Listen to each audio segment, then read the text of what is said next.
Ага, няўжо мы лайф? Такое быць не можа.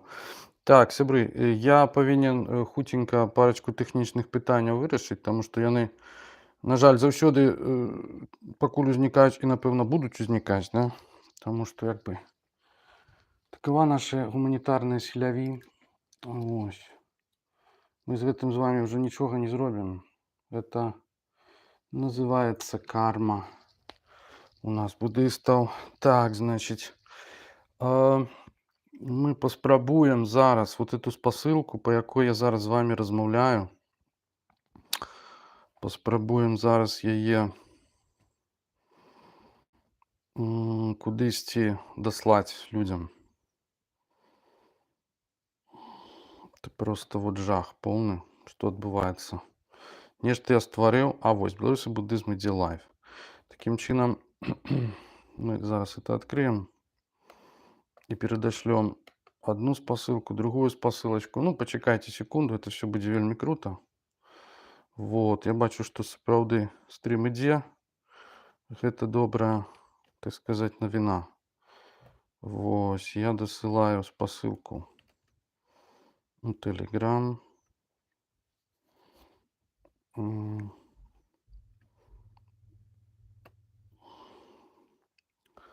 Вот, а таксама кудысьці яшчэ трэба даслаць у чат і у каментары. Каментары адключаны з нейкай прычыны. Я не разумею, чаму каментары адключаны. Ось, а ў гэтым, як у нас, што адбываецца? Тут можна каментаваць? Тут ёсць чат. Каменціць, напэўна, можа быць, потым з'явіцца магчымасць пасля відэа. Я па шчырасці не ў курсе, таму прашу прабачэння яшчэ раз за гэта ўсё, за весь бардак. В прынцыпе, ён нам уласцівы з самага пачатку.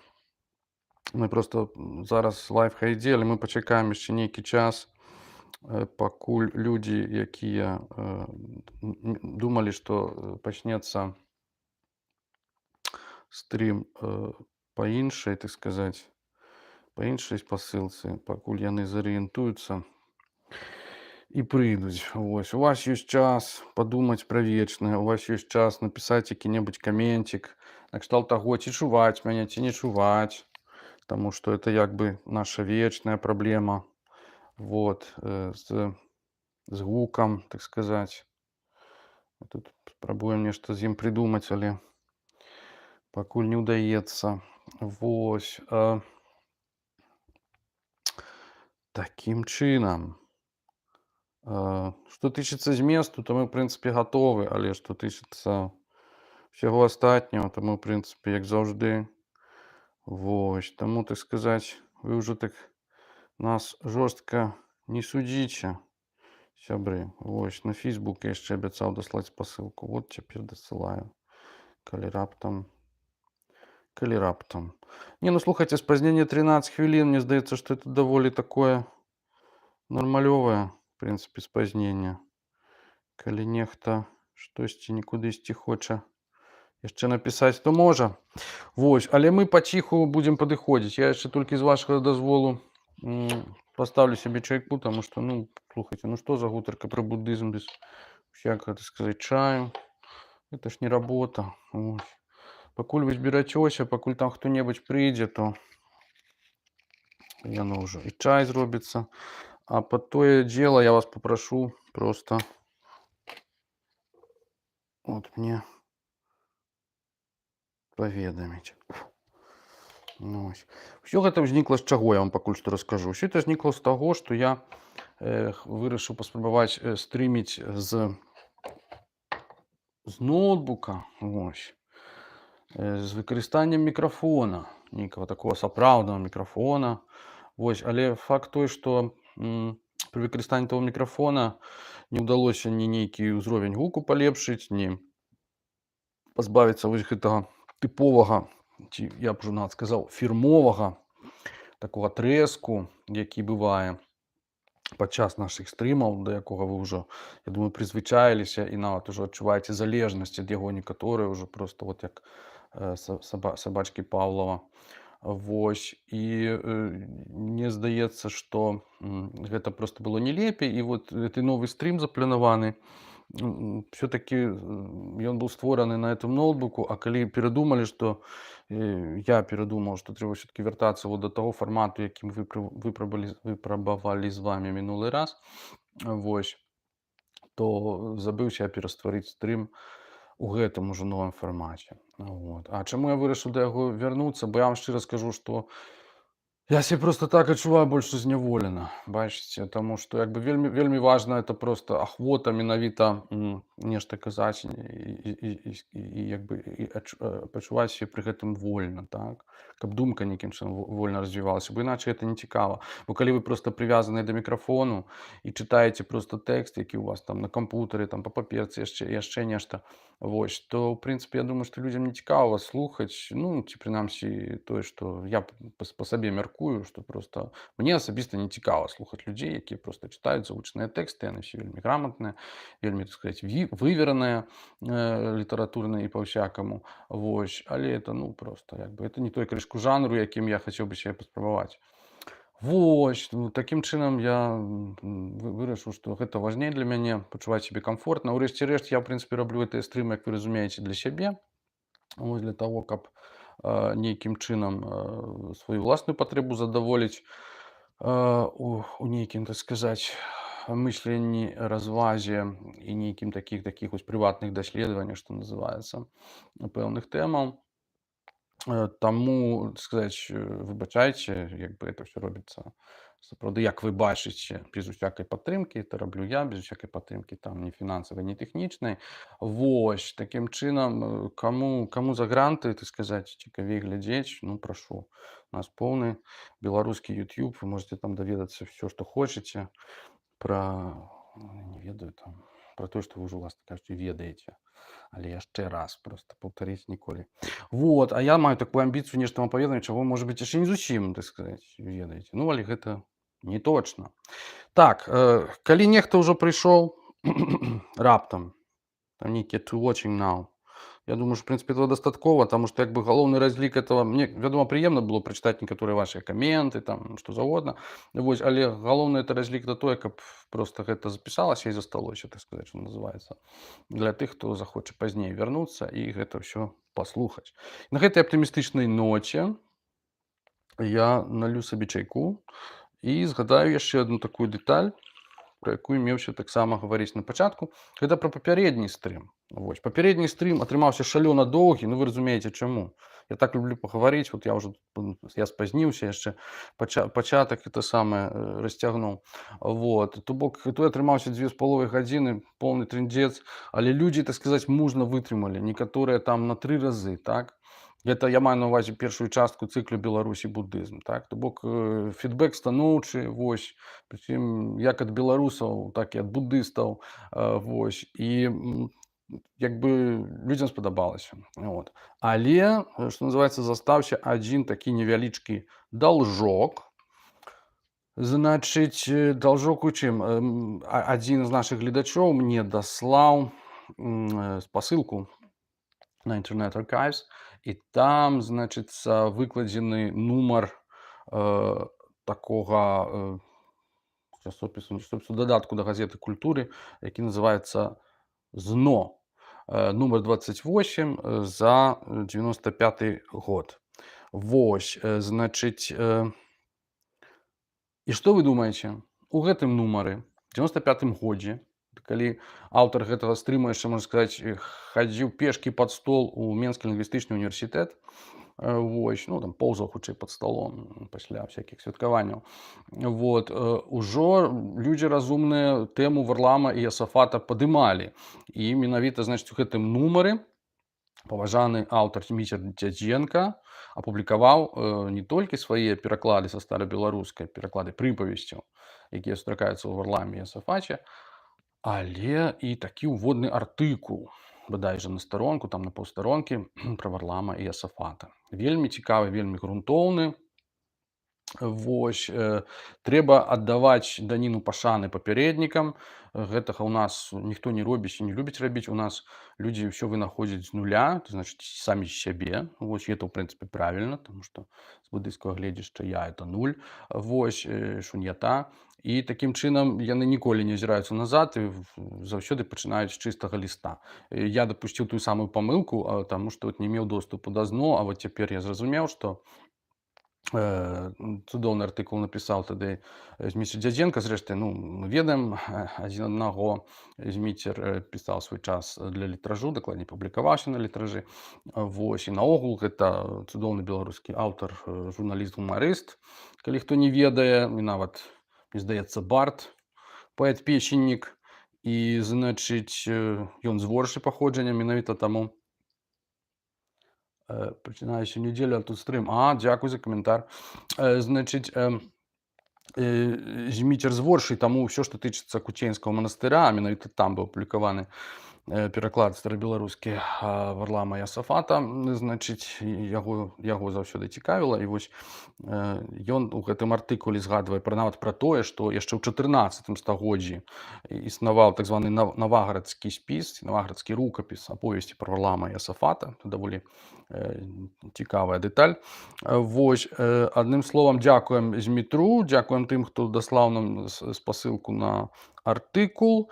Вось, падтрымлівайце Internet Archives, таму што Internet Archives, зараз у іх нейкія праблемы, яны прайгралі суд. І, значыць, 500 000. Добрый дзень. Так, прывітанне, Вячаслаў, вітаем, вітаем простымі словамі таксама у нас. Значыць, і так, і невядома, што 500 000 кніг ім давялося як бы зняць з іхных фондаў, як бы адкрытага доступу. Таму яны зараз збіраюць лісты людзей, якія вот патлумачылі б важнасць існавання інтэрнэт-архіву. Я думаю, вы ўсе таксама здольны зрабіць. Вось, гэта абсалютна не праспансараваная такая дэкларацыя, такі заклік. Вось, а Змітра Дзядзенку яшчэ забыўся павіншаваць ягонай новай кніжкай. Я, правда, не чытаў, але паводле апісання кніжка цікавая, называецца «Гульні Цырцэі». Гэта 500 000 куды як. Ну, дасылайце 500 000, калі ёсць. Это дапаможа Internet Archives. 500 000 кніг, 500 000 кніг. Можа быць, мяне не чуваць. 500 000 кніг ім загадалі зняць з онлайна просто. Некаторыя спасылкі заходзіш, іх там няма. В прынцыпе, наогул там пару дзён быў сайт, як бы не адкрываўся, в прынцыпе. Вот, значыць, яшчэ раз віншуем Змітра з кнігай «Гульні Цырцэі».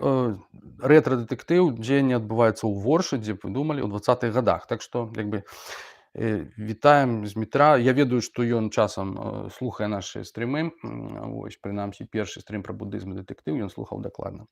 Так, гэта што тычыцца уводнай нашай часткі. Я спадзяюся, што ўсе, хто хацеў прыйсці, ўжо прыйшлі. Таму давайце за тое, што ў нас всё атрымалася. Вып'ем чайку. Ну, пакуль яшчэ слабаваты. Ну, ён цягнецца падчас.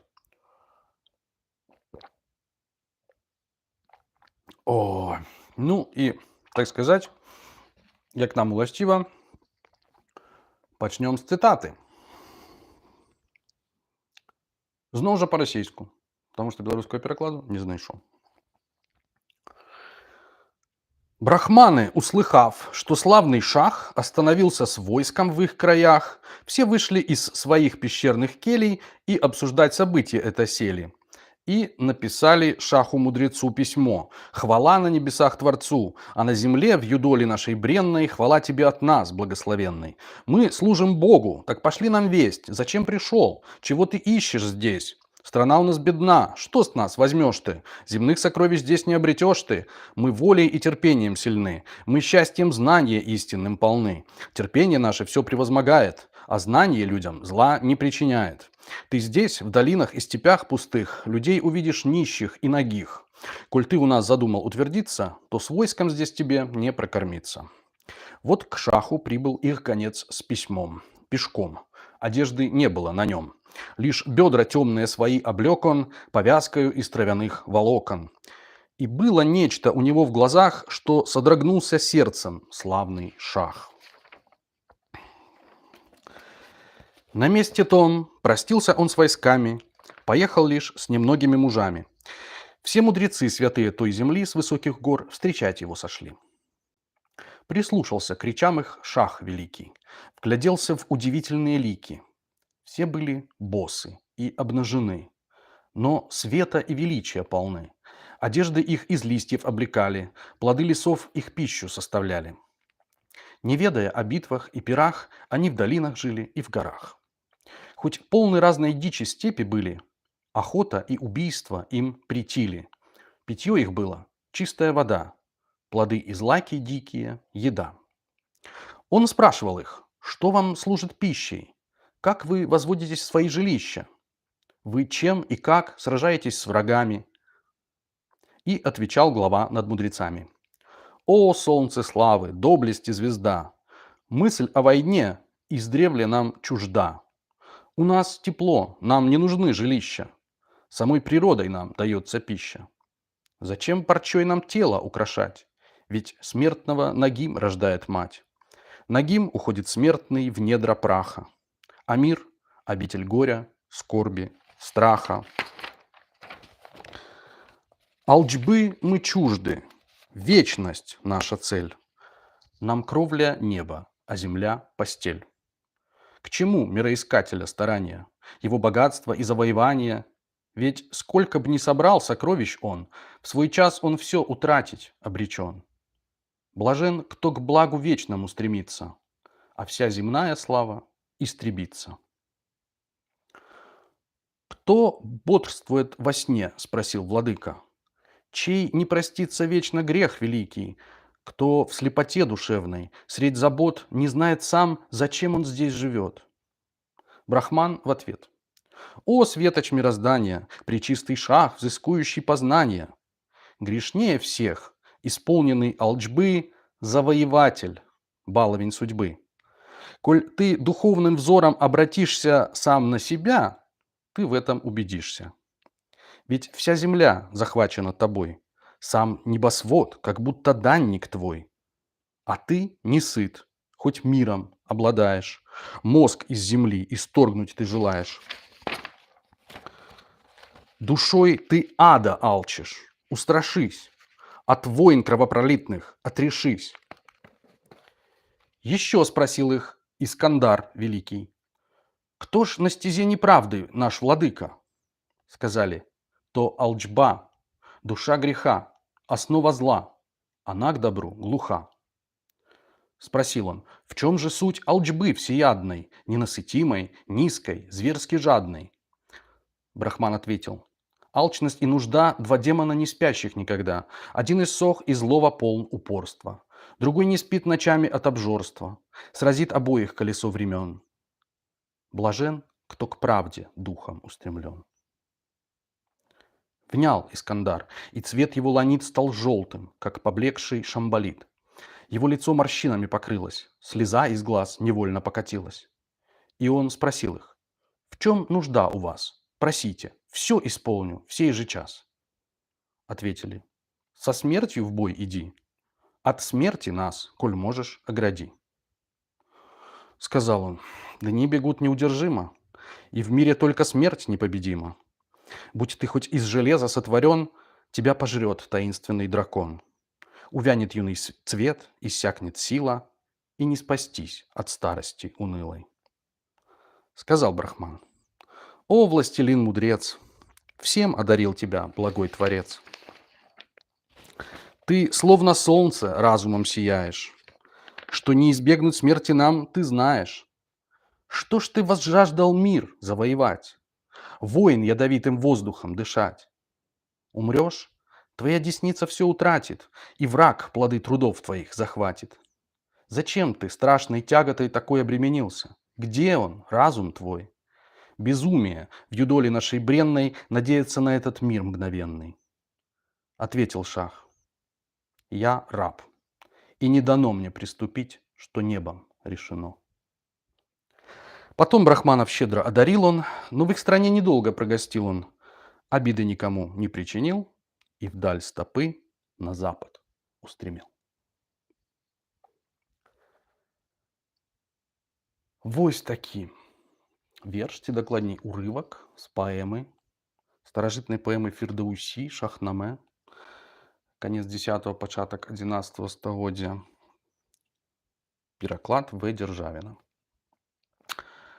Дык вось пытанне маё гучыць: пра каго, якога шаха у гэтым урыўку з Шахнаме вядзецца гаворка? Ну, той, хто уважліва слухаў маё чытанне, не самае, напэўна, цудоўнае, той звярнуў увагу, што там двойчы згадваецца ягонае імя, і, як вы ўжо там здагадаліся, паводле шэрагу іншых намёкаў, імя ягонае Іскандар. А Іскандар — это ўсім нам, сябры, вядомы, і не толькі нам вядомы, славуты Александр Македонскі. Сапраўды, вялікі, так сказаць, заваёўнік, дзеяч гісторыі старажытнасці. І вось гэты самы Александр Македонскі нейкім чынам, в прынцыпе, даволі, я думаю, зразумелым чынам, трапіў у паэму Фірдаўсі, персідскага паэта. Ну, але ж, вядома, не толькі ў паэму Фірдаўсі. Куды ён толькі не трапляў. Насамрэч, Александр Македонскі быў, ну, проста звышгероем і звышпапулярным героем сярэднявечнай літаратуры. Вось, і яго згадвалі проста вось такі вот архетып, можна сказаць так, як бы еўрапейскага заваёўніка і каланізатара, фактычна першы паспяховы стваральнік менавіта імперыі, калі не памыляюся, менавіта еўрапейскай, то бок, якая заходняя імперыя, якая каранямі сыходзіць менавіта ў заходнюю цывілізацыю грэцкую. Вот, дагэтуль былі імперыі іншага кшталту, тыя ж персы, якія пагражалі Грэцыі, якіх ён заваяваў, то мы ўсе ведаем. Вось, менавіта ў якасці вось такога заваёўніка, крутога чувака, які ўсіх паставіў там на месцы на ўсходзе, ён згадваўся ў еўрапейскай літаратуры. Ну, няма дзіва, што ў перыяд крыжовых паходаў ягоная роля ўзрасла, асабліва калі атрымалі ад Салядына, так сказаць, крышачку там пашчах, то фактычна Александр Македонскі рэзка ператварыўся ў такога супергероя, пра яго пачалі нават вершы складаць. Вось. Ну, это не дзіва, там пра ўсіх, як бы і пра Варлама складалі вершы з Ясафатам. Вось. Ну, а пра Македонска тут ужо не трэба было і прасіць два разы. Вось такі Гатье з Шатыльёну, лацінік, так, паэт, геста Александры Магні, тады напісаў. То бок на ўсходзе таксама яго згадвалі як частку гісторыі ўсхода. Так, мы ўжо казалі, Фірдаўсі, Нізамі напісаў кнігу «Іскандар-наме», менавіта яму. Вось. Любімы намі Амір Хасроў, якога мы цытавалі ў самым першым стрыме пра будызм і дэтэктыў, аўтар «Трох прынцаў з Серендыпу», ён напісаў таксама паэму «Аіна і Іскандарі» у недзе у канцы 13-го, пачатку 14-го стагоддзя.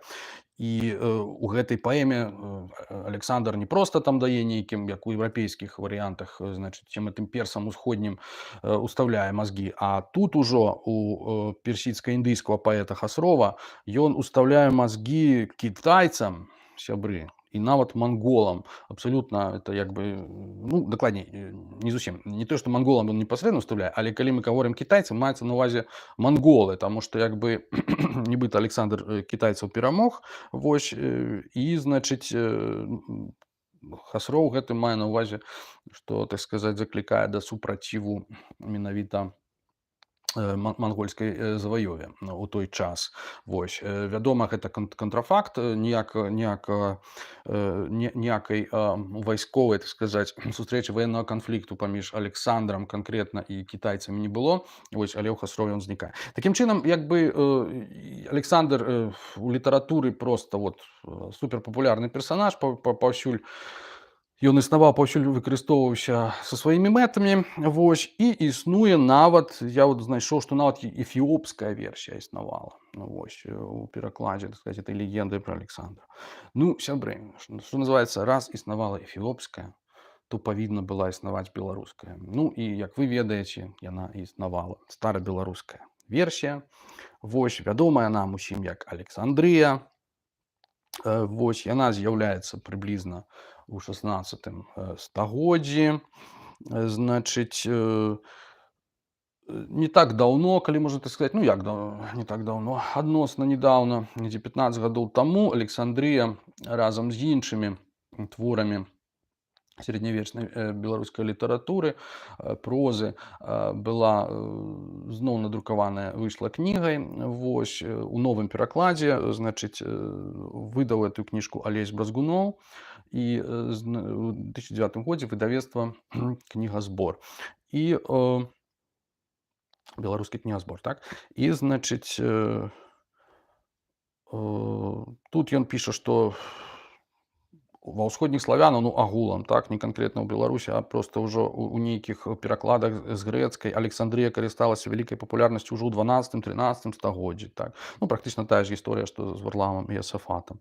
Вось. Францішак Скарына згадваў, значыць, Францішак Скарына згадваў Александрыю разам з Трояй, так, у прадмове да ўсяе Бібліі на пачатку 16 стагоддзя. А ще лиже кохание и Маши, ведайте о военных, а о богатырских делах, чти книги судей или книги Махавеев. Более и справедливее в них знайдешь, нежели в Александрии или в Трое. Вось, то бок давярайце сябры Бібліі, а не нейкім там антычным показкам. Вось, это вот для мяне новы бок Францішка Скарыны, як такого змагара, можна сказаць, з антычнай спадчынай. Ну, мы ўбачым потым, што Скарына меў рацыю ў гэтым сэнсе.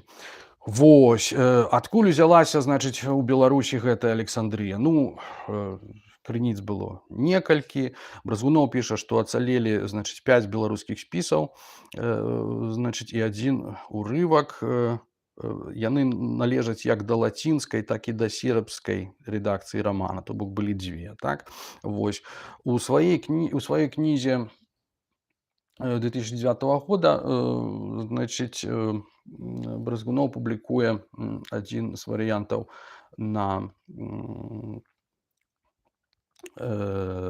перакладу з лацінскай, менавіта мовай, з лацінскіх спісаў, так? Значыць, што тычыцца з лацінскай мовай, там цікавая даволі гісторыя, значыць, што да поўнай лацінскай рэдакцыі, піша Бразгуноў, адносяцца 2 ідэнтычныя рукапісы 17 стагоддзя, асноўнай крыніцай для якіх паслужыў польскі старадрук «Гісторыя о жывоце і знаменітых справах Александра Велькего». Вось. Ну і калі это з 1550 года, найстарэйшы, напэўна, 30, здаецца, год гэтага польскага перакладу. Вот. І як можна спраўдзіць, польскія пераклады, яны ўсе былі зробленыя з чэшскай празаічнай версіі. Вось. А крыніцай чэшскай версіі празаічнай, там што існавалі яшчэ чэшскія вершаваныя версіі, якраз паводле Гійома з Шацільёна зробленыя. Вось. Дык чэшскай крыніцай празаічнай версіі быў так званы псеўдакалісфен, альбо лацінская пераробка, значыць, псеўдакалісфена. То бок з грэцкай, значыць, на лаціну, з лаціны на чэшскую, старачэшскую, з чэшскай на польскую і з польскай на беларускую. Вось адзін са шляхоў, як да нас дайшла Александрыя. Значыць, псеўдакалісфен — это тое, што вот кажуць, значыць, даследчыкі. Гэта кніга, якая па-грэцку называецца «Bios Alexandroi toi Macedonos». Вось, жыццё Александра Македонскага, на лаціне «Історыя Александры Магні». Вось, шмат разоў перакладаўся на лацінскую мову. То бок, як бы, фактычна даследчыкам бывае не так проста, як бы, знайсці крыніцу. Тым больш, што сама, так сказаць, сама гэтая аповесць пра Александра, сам гэты рукапіс, ён яшчэ ўносіць дадатковую блытаніну. Вось, напрыклад, заканчваецца Александрія беларуская, выдадзеная в этом сборнику так, что автор той повести Александрова именем Ариан ученик был Эпиктета-философа за часов Нерона, Цесаря Римского, который, подобно також, перекладал с повести из інших, або уже было по летах многих. Конец Александрии. Вось.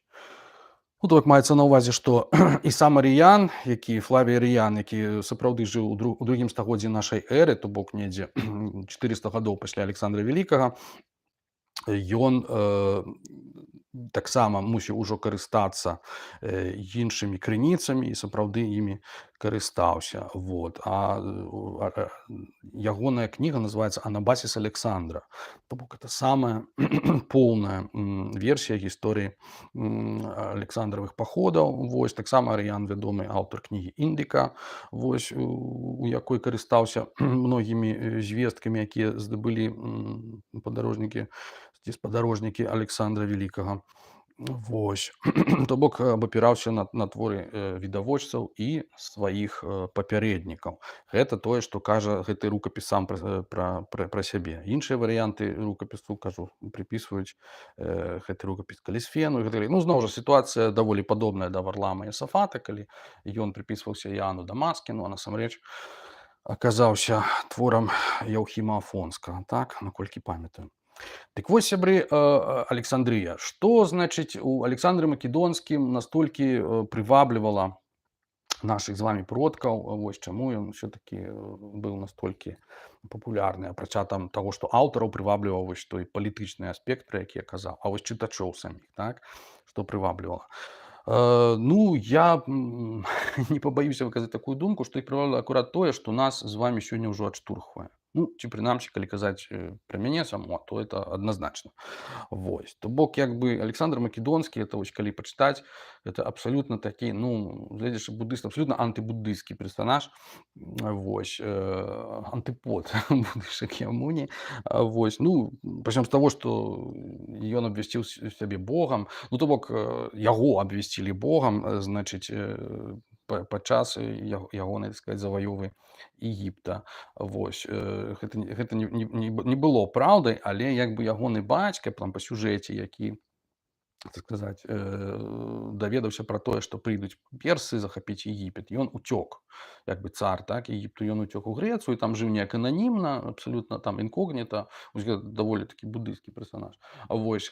Але, так сказаць, не буддысцкі ён зрабіў тое, што ён там спакусіў македонскую царыцу, і сын Александр, то бок ён паводле аповесці сын не Філіпа Македонскага, як не дзіўна. Вось. І сам гэты, значыць, Александр такім чынам са сваёй этой гарачай егіпецкай крывёй зрабіўся такім інструментам, такой ці сляпым інструментам помсты свайго бацькі, так сказаць, помсты персам за іхную заваёву Егіпта. Вось.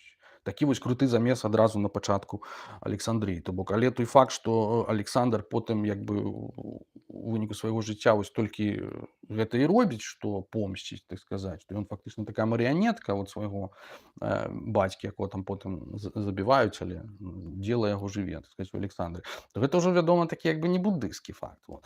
Плюс такім чынам, што ён вырабляе, ну, тут не трэба доўга апісваць, то бок Александр Македонскі сядае на коня просто і як бы гоняць усіх, так сказаць, грэкаў, просто даваць вот люлей вось гэтым несчастным персам, якія перад гэтым іх там як бы захапілі, ўсё такое. Адным словом, просто жесть і дзікі жах, значыць, там все там гарыць, там просто вся эта Персія, там захоп, там Тыру, там маецца на ўвазе горад у Палестыне, вось, жахліва там крывішча, свішча, вось, пакуты, людзі там плачуць, іх там забіваюць, вот, Александр просто кайфуе, там, ён на кані, ён, так сказаць, ён выконвае волю нябёсаў, вот, ну, просто круты чувак. І што потым, што вы думаеце, адбываецца пасля таго, як ён там у адной з бітваў, а ўжо не памятаю, ці это Гаўгамэлы, там апісваецца яшчэ нешта, там іх там было вельмі шмат, так сказаць, Персія вялікая.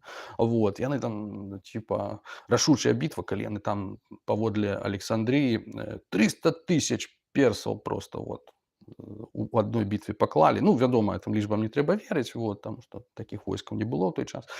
Вот. Але, так сказаць, што было далей, калі ён уварваўся там, так сказаць, у сталіцу Дар'я.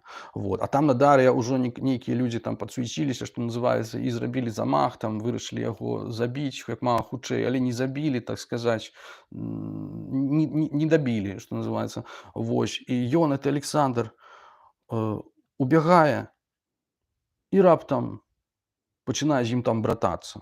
Так?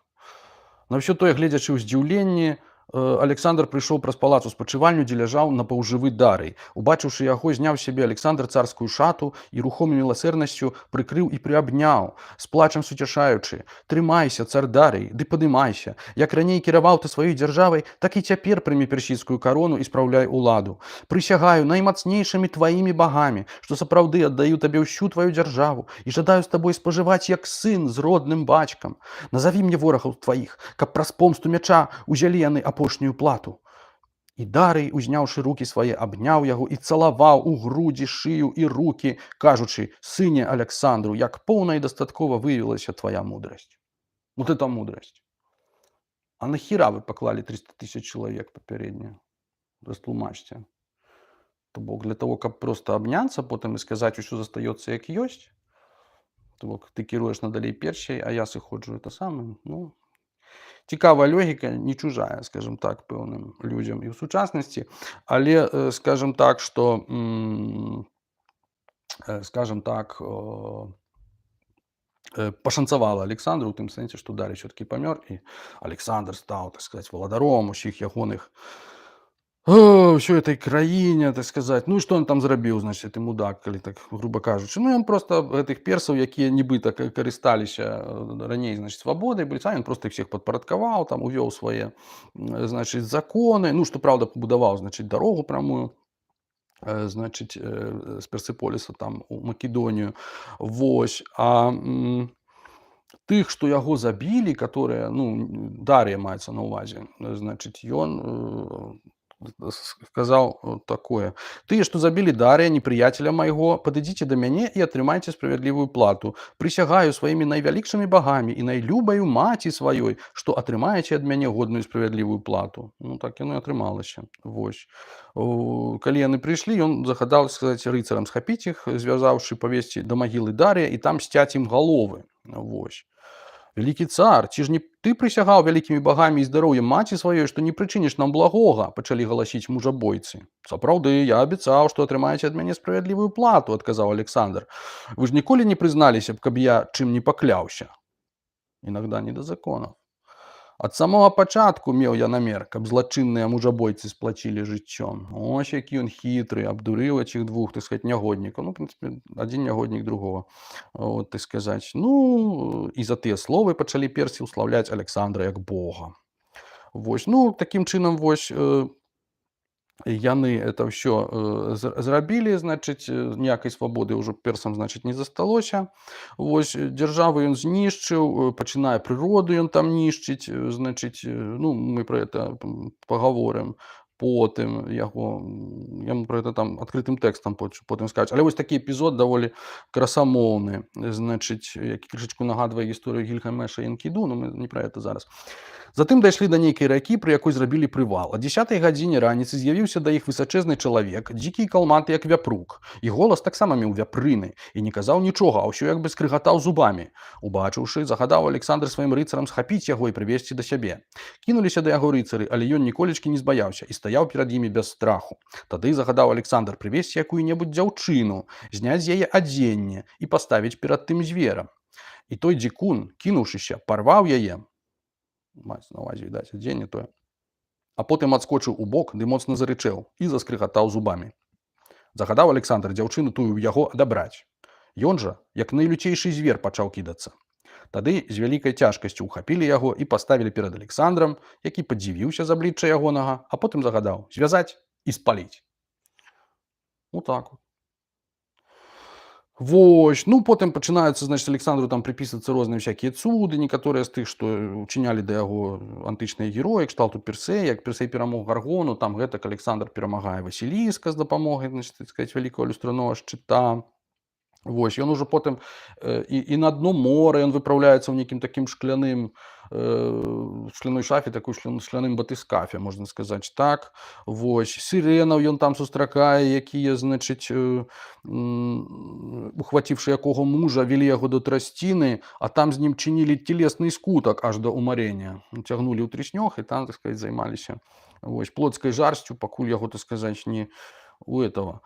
Ну, такія падзеі цікавыя, значыць, птушку Фенікса ён там сустракае. Адным словам, як у нас кажуць, чым дальше в лес, тым партызаны толще. Вось. І я, в прынцыпе, нічога не маю, значыць, супраць этой фантазіі. Здаецца, што мы нават ведаем чалавека, які першым гэтую фантазію, так сказаць, пусціў з клеткі на волю. І здаецца, што яго звалі Анісікрыт. Анісікрыт. Такое намаль пішецца, як One Secret. Такі вось таямнічы чувак. Вось. Паплечнік Александра. У прынцыпе, даволі вядомая асоба. Ён там і пра амазонак там нагаварыў, і шмат пра што. Вось. Пра яго пішуць, што, значыць, ён таксама напісаў кнігу, як адзін з відавочцаў, які адразу пасля вяртання напісаў кнігу пра Александра. Вось. При написании книги об Александре наполнил ее баснями, которые хотело слышать греческое общество. Вось. То бок, ну, не хапала, так сказать, і, значит, те самае. Паводле іншых, значит, труд Анісікрыта был своеобразным соединением историографии и философской утопии. Вось. Гэткім чынам ён создал аналог героического романа, смешивая исторические факты и вымысел. Вось таким яшчэ одно імя, фактычна, так, Анісікрыт, пра якога мы яшчэ потым будзем казаць, таксама магчымы кандыдат на аўтарства ці суаўтарства гэтай аповесці. Вядома, што ягоны твор страчаны, невядома, дзе ён знаходзіцца, але з гэтага твора несумненна чэрпалі гісторыкі і відавочна не толькі чэрпалі, але і спрачаліся з ім. Напрыклад, той жа Арыян вельмі моцна крытыкаваў кнігу Анісікрыта, калі параўноўваў яе з іншымі ўспамінамі пра паход Александра і казаў, што проста Анісікрыт там папрыдумляў гэтых рэчаў. Вось. Але гэта вельмі спадабалася людзям паспалітым, гайпалой барбарой, кажучы па-грэцку, і, значыць, яны узяліся вось за кнігу Анісікрыта, і яна ператварылася ў Александрыю. Мне здаецца, што гэта абсалютна, як бы, ну, легітымная таксама версія ўзнікнення гэтага тэксту. За гэта трэба выпіць. Вось. Сярод іншага, што даволі важна, значыць, ну, не зусім важна, але одна такая дэталь, якая датычыцца Цейлона. Значит, доўгае пытанне, значит, ці быў Александр Македонскі на Цейлоне. Бок паводле некаторых версій ён там сапраўды быў. А чаму так лічыцца? Таму што наш любімы з вами Амір Хасроў, той самы, который пісаў пра Цейлон, значит, Серендып, пра трох прынцаў, вось, індыйска-персідскі паэт, ён, значыць, гэтую легенду у сваім творы пра Александра якраз выкарыстоўвае, што нібыта на так званай Адамавай гары, пра якую таксама піша Марка Пола, значыць, для того, каб на яе ўзлезці, там, дзе знаходзіцца след Будды, нібыта, альбо след Адама, першага чалавека на Цейлоне. Так вось, каб на яе ўзлезці, трэба, значыць, лезці з дапамогай ланцугоў. Вось. А гэтыя ланцугі, нібыта, якраз туды прымацаваў ці загадаў прымацаваць Александр Македонскі, каб узлезці на эту гару. Вось. У прынцыпе, у Александрыі як бы ёсць намёк на тое, што Александр на Цейлоне быў. Вось. Значыць, тым не менш, яшчэ там надпіс знайшлі, нібыта на Цейлоне, значыць, графіці пад гарой Іскандар, напісана Іскандар. Вось. Але паводле сучасных даследчыкаў это не Іскандар, а Сканда, значыць, індыйскі бог вайны. Вось. Наколькі гэтыя дзве асобы, два вобразы бога вайны і Александра спалучаюцца, таксама вялікае пытанне. Вось. Тым не менш, наконт Цейлону даследчыкі як бы у адзін голас кажуць, што не быў ён там у Цейлоне, грэкі не даплывалі тады яшчэ ў тыя часы да Цейлону.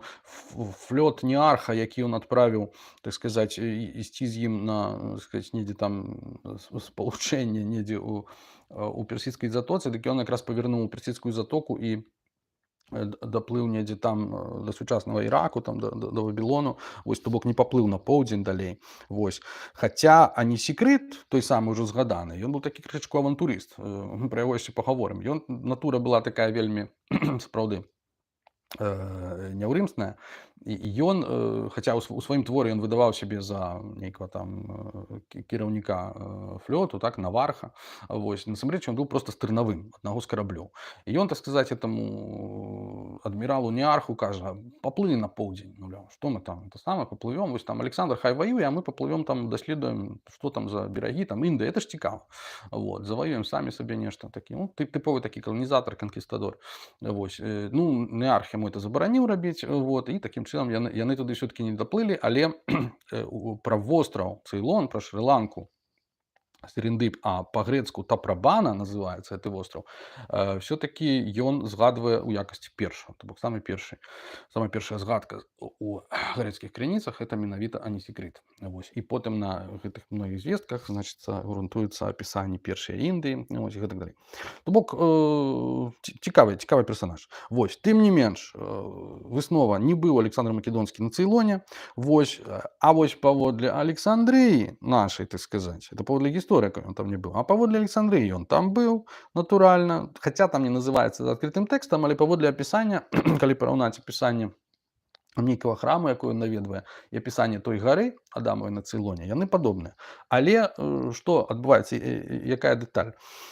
Праз 90 дзён даехалі да Адамантавай гары, на схіле якой віселі залатыя ланцугі, а на саму гару вялі 1500 прыступак з сапфіравага каменю. Ля гары і зрабілі прывал.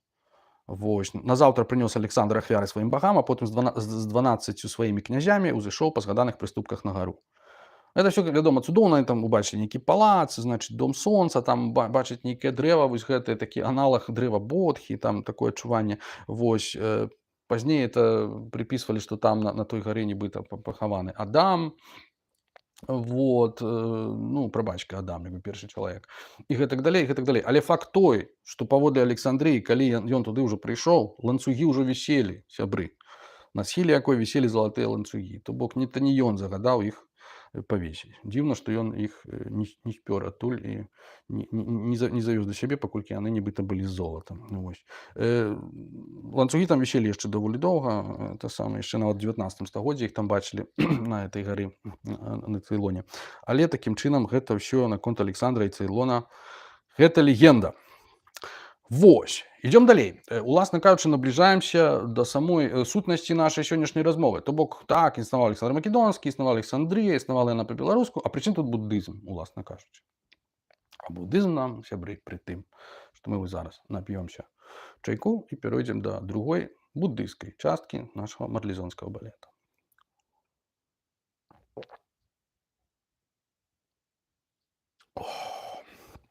Чаёк чароўны. І, значыць, можам працягваць. Дык вось, сябры, гэты тыран, забойца, ну і наогул такі пазітыўны з гледзяча заходняй гісторыі герой, значыць, Александр Македонскі, ён, як многія негоднікі, у яго была любоў да філазофіі і да філёзафаў асабліва. Вось, это вядома пра яго, значыць, даўнія былі гісторыі. Ён сябе, так сказаць, абкружаў філёзафамі. Ну, мала таго, ён жа ж быў вучань Арыстотеля, кожнаму вядома, так? Што піша ў нас? Што ў нас пішуць у той жа Александрыі? Александр у свае 12 быў дужы, смелы, мудры і разважлівы, бо дзякуючы настаўнікам сваім Арыстотелю і Кастору засвоіў ужо ўсе вызваленыя навукі. Ну, то бок свабодныя мастацтвы, так званыя вызваленыя навукі, там, рыторыка, граматыка і іншыя. То бок, ну, вундеркінд, карацей, ён быў. Вось такі, то бок, лёс яго прызначыў, значыць, быць царом, уладаром свету. Дарэчы, лірычнае адступленне наконт уладара свету, чаму ён такі важны для некаторых сёння, так, што менавіта вось ён жа быў першым фактычна, хто сябе абвясціў, так сказаць, уладаром гэтага свету. І вось калі у гонар яго называюць там всякія там збройныя, сказаць, прылады кшталту ракетаў, вось, то маецца на ўвазе ж менавіта гэта, што вот мы вот вам не смешите, так сказать, мои Александры Македонские, маецца на ўвазе. Вот. Плюс там яшчэ ідзе такая вот, такі адсыл схаваны да нібыта грэцкай традыцыі, вот, што мы, так сказать, мы ж не да захаду адсылаем, вот все-таки да грэцкага ўладара, так сказать, да Бізантыі, там, Трэці Рим, вся вот такая вот херня. Одним словом, и, значит, это так, это была такая лиричная зноска Вось і такім чынам так філёзафы, ну, у прынцыпе, у той краіне, пра якую я зараз сказаў, там таксама любяць уладары сябе абкружаць філёзафамі, якія так бегаюць за імі, так сказаць, всякія там постмадэрновыя ідэі, тэорыі ім прапаноўваюць пра веліч, так сказаць, гэтай канкрэтнай краіны імперыі, чаму яна павінна ўладарыць светам, так сказаць, там кантынентальная, атлантычная, вот это вот всё, это просто вот песня, што называецца. Ну, але і Александру Македонскаму гэта было ўласціва, сябры, это не просто так. Вось, ён там, значыць, хадзіў вучыцца да этого Арысточеля, піша ён яму лісты там у той жа Александрыі, абменьваецца лістамі, бо Арысточель уже такі старэнькі, ён там перажывае, ну што ж там ягоны вучань там на гэтым далёкім-далёкім усходзе, там мочыць тых персаў, як ён там, вось, ці не прастудзіўся, ён там не захварэў, што-нибудь такое. Вот, і, значыць, ці хапае яму вады для віна, так у этой пустэльні. Вось, і каб разбаўляць віно, яны ж пілі разбаўленае віно. Вось. І ды яшчэ дагэтуль да сваіх паходаў, вот, напрыклад, Дыяген Лаэрскі згадвае, так. Однажды Александр подошел к Диогену Синопскому, это вядомому кініку, вось, и спросил: «А ты не боишься меня?»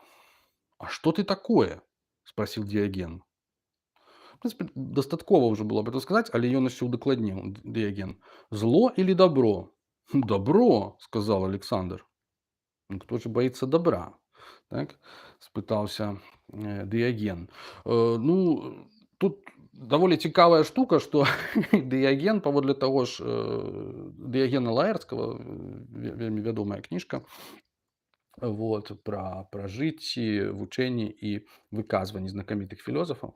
Вось, дык паводле гэтага Дыягена Лаэрцкага, Дыяген Сінопскі, той самы вядомы, который сядзеў у бочцы і которому нібыта паводле іншай версіі легенды, якая, ну, не згадваецца у этого Дыягена, ён, значыць, прасі чаго хочаш ад мяне, зноў Александр з тымі сваімі просьбамі. Дыяген сказаў, типа, адыдзі, там просто не захіляй мне сонца, як бы нешта такое.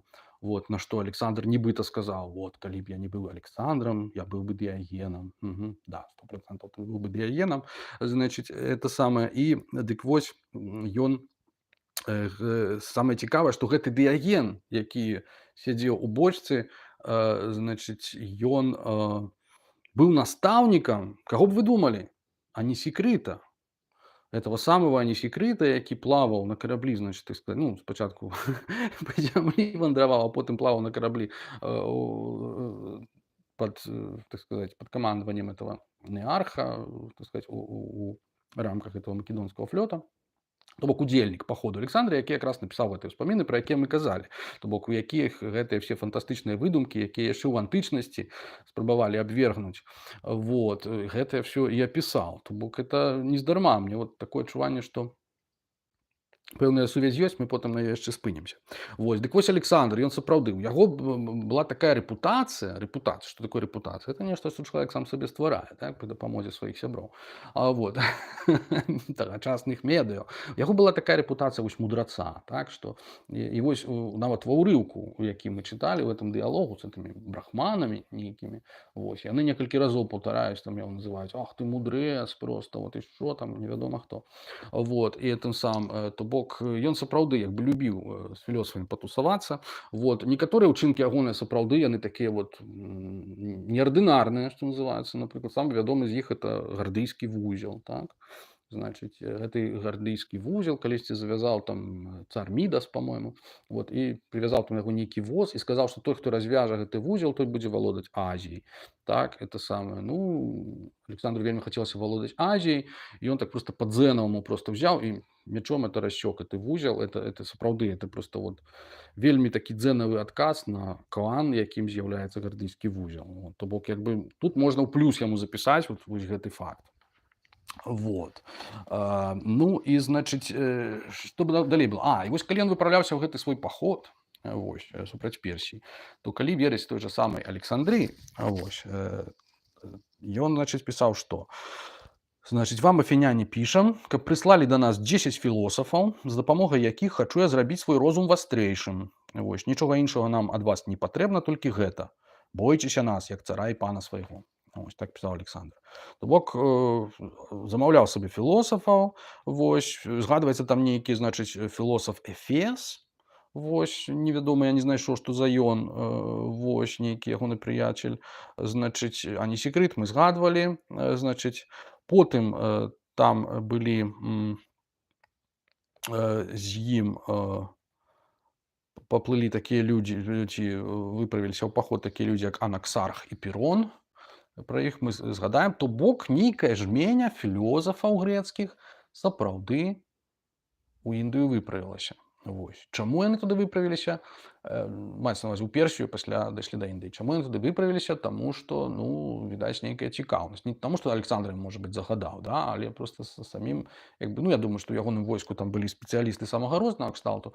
Вось. І ў тым ліку, як потым напіша пра Пірона Дыяген Лаэрцкі, яны, значыць, разам са сваім настаўнікам Анаксархам, яны туды выправіліся для таго, каб, так сказаць, спраўдзіць і пазнаёміцца з мудрасцю, значыць, з вучэннямі, з філазофіяй, навукай тых краінаў, на той момант для іх экзатычных. Вось.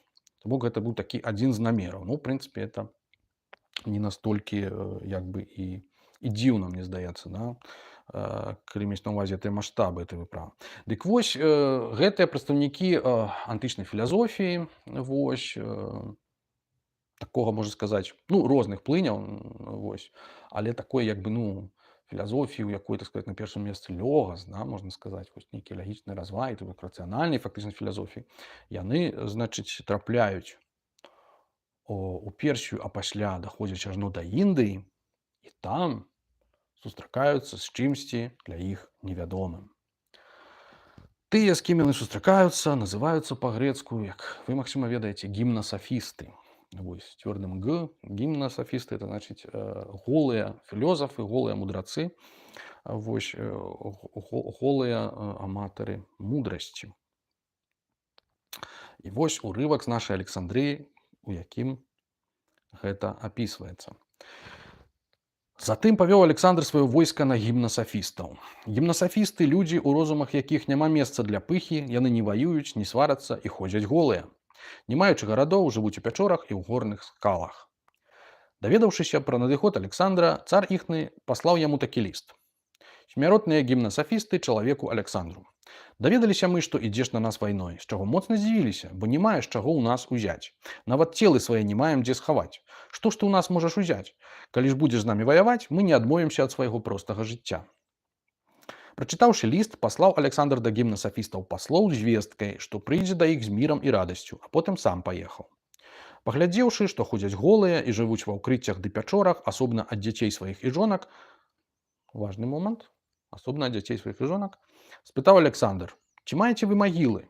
Яны ж, паказваючы на пячоры, у якіх жылі, адказалі: тут спачываем праз усе дні. Усё, што хочаце мець, дам вам, мовіў тады Александр. Дай жа нам бессмяротнасць, бо нічога іншага не хочам. Я і сам смяротны, бессмяротнасці даць не магу.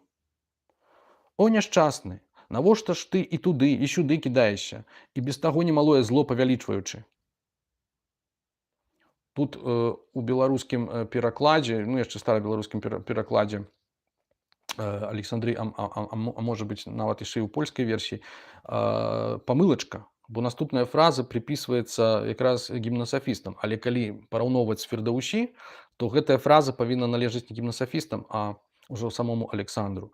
Вось. То бок я прачытаю так, як я лічу, што правільна чытаць. То бок яны пытаюцца: няшчасны, навошта ж ты і туды, і сюды кідаешся, і без таго немалое зло павялічваючы? А ён адказвае: бо ўсё перадвызначана найвышэйшай мудрасцю. Ці ж не ведаеце, што мора нішто не ўзрушае, акрамя моцнага ветру?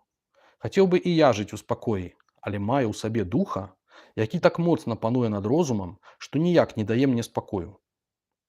Тое сказаўшы, адпусціў іх Александр з мірам. Ось. Ну, то бок мы бачым, што это фактычна той самы дыялог, які я цытаваў з Фірдаусі. Это кавалак Александрыі. То бок гэтая размова з гімнасафістамі, яна, верагодна, мела нейкую агульную крыніцу. То бок нехта з відавочцаў, з гісторыкаў, з кагосьці, то бок гэтую размову перадае прыблізна так, таму што там гэтыя дэталі, што чаго вы хочаце, ён пытаецца, яны кажуць, тады ад смерці нас пазбаў, ось калі можа, ён прызнае, што ён смяротны, ось, і ў канцы ён прызнае, што што ён таксама, маўляў, хацеў бы жыць у спакой, але нешта ім кіруецца, што ім кіруе, што ён чымсьці кіруецца, што ён раб, як ён кажа ў Фердаўсі, так, вось, нейкай прадвызначанасці, нейкага наканавання. Не можа ён з гэтым самае. Вось тут ён кажа, што мае ў сабе духа, які так моцна пануе над розумам, што ніяк не дае мне спакою. Вось. То бок зноў жа кажу, антыпод Будды і нейкі гэтага духа, там, не ведаю, часам там называюць дэманы. Да? От Сакрат казаў, што ў ім жыве такі ты дэман, вось, які яму загадвае нешта рабіць. А тут, значыць, Александр кіруецца гэтым, так сказаць, таксама. Вось. Мы бачым, гэта першае сутыкненне, значыць, Александра з філёзафамі Індыі, з гімнасафістамі. Мы не ведаем дакладна, што былі за гімнасафісты і да якой яны, так сказаць, да якога накірунку філазофскага належалі, вось, да якой школы ці рэлігіі. Вось. Могуць быць самыя розныя меркаванні, але як бачым, што іхныя, так сказаць, як мінімум, іхныя погляды не супярэчаць тагачаснаму буддызму ранняму, які у Індыі суіснаваў, так сказаць, побач з джайнізмам, брахманізмам і іншымі накірункамі. Вось. Але бадай самы галоўны цэнтральны эпізод філазофскі Александрыі гэта ліставанне Александра з так званымі рахманамі. Вось. Па нейкім часе павёў Александр сваё войска да велізарнай рахманскай ракі, званай Гагега. Чамусьці у гэтым самым, ну, маецца на ўвазе Ганга, Ганг. І там зрабіў прывал. Пазіраючы на другі бераг, убачылі 3 чалавек, у якіх Александр загадаў спытацца па-індыйску, хто яны. Рахманамі быў адказ. Бок не рахманы, а рахманы менавіта. Вось, то бок самого слова брахман не сустракаецца ў Александрыі, сустракаецца менавіта слова рахман. Вось, значыць, ну і захацелася яму з ім паразмаўляць, значыць, ён піша вось што яшчэ пацвярджае, значыць, тэорыю, навошта ён прыпёр з сабой гэтых філёзафаў. Дайшло таксама да нашых вушэй з многіх апавяданняў, што вашыя звычаі розняцца ад звычаяў іншых народаў так, што вы не патрабуеце ўспамогі ні на зямлі, ні ў моры, не ведаеце ніякай іншай навукі, акрамя тае, якой навучыліся ад сваіх продкаў. Вось, таму прашу вас настойліва, раскажыце нам усю вашу навуку і мудрасць у лістах. Можаце тым аказаць нам добрую паслугу, а мудрасці вашай ад таго менш не стане. Вось. Мудрасць мае тую самую моц, што і распаленая паходня. Калі аддае запаліць шмат паходняў, тая, ад якой прымаюць святло іншыя, не стане з таго свяціць слабей. Вось які афарызм выказвае Александр Македонскі, атрымліваецца. Вот. Ну, альбо нехта з ягоных філёзафаў, які за яго пісаў. Вось. Што цікава, што менавіта паводле некаторых версій, менавіта Анісікрыт быў той, каго Александр, Анісікрыт Кінік, так, вучань Дыягена, значыць, быў той, каго Александр, ну, адпраўляе з гэтым лістом да рахманаў. Значыць, ну, ці прынамсі, сам Анісікрыт так пра сябе сцвярджае. Вот. Хто былі гэтыя рахманы для нас? Вялікае пытанне. Значыць, вот у каментарый да расійскага выдання Індіі, эти індыкі Арыяна, так, значыць, 40-й год, переклад Кондратьева, там, значит, пишут: у древних писателей нередко встречаются описания жизни, которую вели брахманы, софисты или ученые. По-видимому, в тех чертах, которые приписаны им арианам, вот это комментарий до твора Ариана, многое принадлежит сектам джайнов и даже буддистов, к которым они ближе, чем к брахманам в подлинном смысле слова. То бок гэтыя гімнасафісты альбо рахманы, пра якіх пойдзе гаворка, маглі быць як джайнамі, так буддыстамі. В прынцыпе, джайнізм тады быў, в прынцыпе, аднолькава папулярны у Індыі, як і буддызм. Вось. Ну і маецца на ўвазе, што даволі шмат паралеляў паміж іхнымі вучэннямі. Вось. І некаторыя лічаць, што, ну, як бы ён-то, як бы Анісікрыт ці Александр, яны, як бы, ну, не надта разбіраліся, так, і на першы раз то ўбачылі, і фактычна не выключаю я, і не толькі я, але і даследчыкі не выключаюць, што вось як бы яны прыйшлі і убачылі раптам: хо, у іх таксама ёсць такія ж кінікі, як наш дыяген. Таму што наш дыяген, што ён там это самае, у бочцы жыве, голы, там не апранаецца, ўсе свае патрэбы выконвае, значыць, публічна, навідавоку ва ўсіх. Значыць, а гэтыя людзі, ну, амаль тое самае фактычна, да, таксама там яны голыя, там ні пра што не дбаюць. Вось, як бы. І такім чынам нібыта вот это ўспрыняцце, это веданне пра кінікаў, пра дыягена, значыць, наклалася на апісанне гэтых самых гімнасафістаў, гэтых самых рахманаў.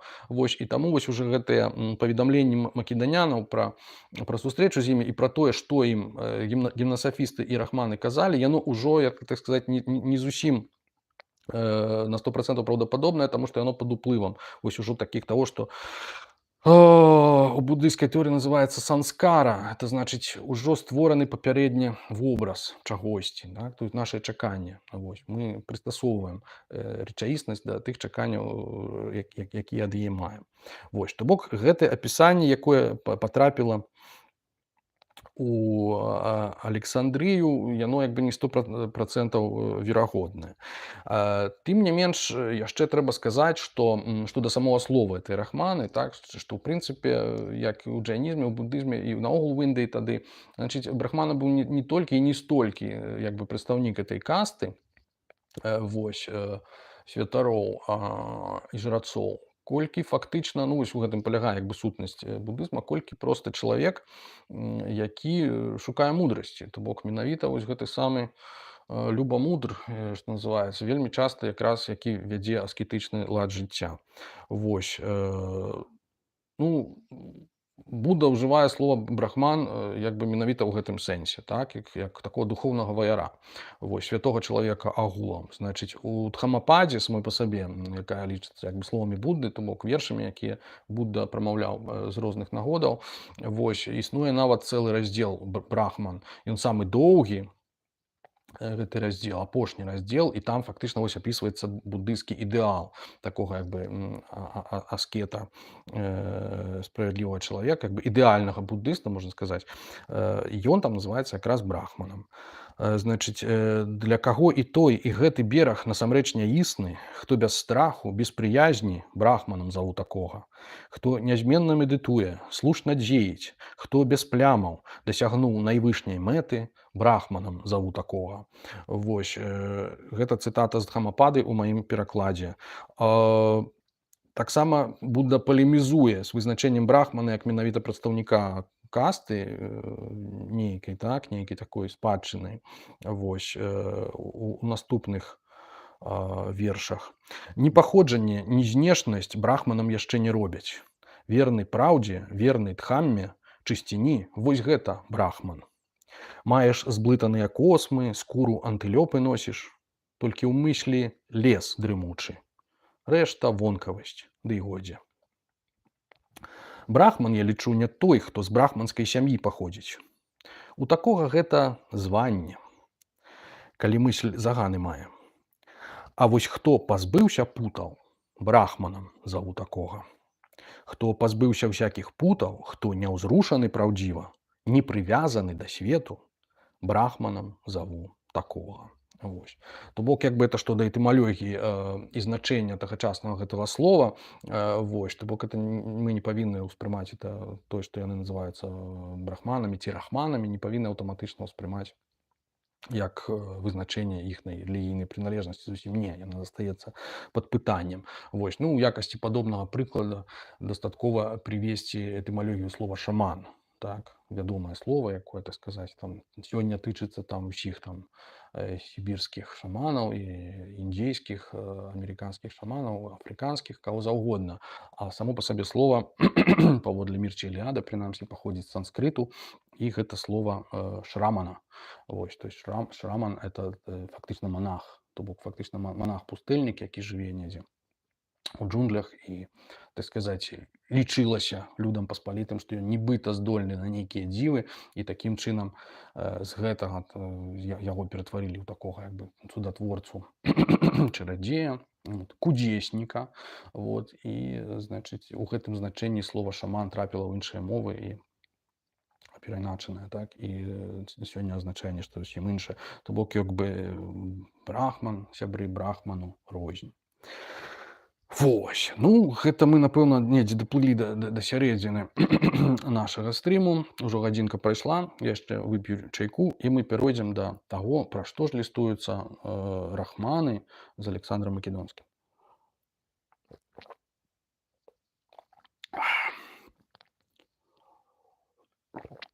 Калі ў кагосьці нейкае палкае жаданне штосьці напісаць, напрыклад, у каменты на правильно, подписывайтесь на літраж. Я хацеў сказаць, што забыўся же сказаць, што яшчэ ў тым выпуску ЗНО, пра які я гаварыў 95-го года, ён фактычна гэты выпуск прысвечаны бомбамліту. Вось, а не столькі Варламу з Ясафатам.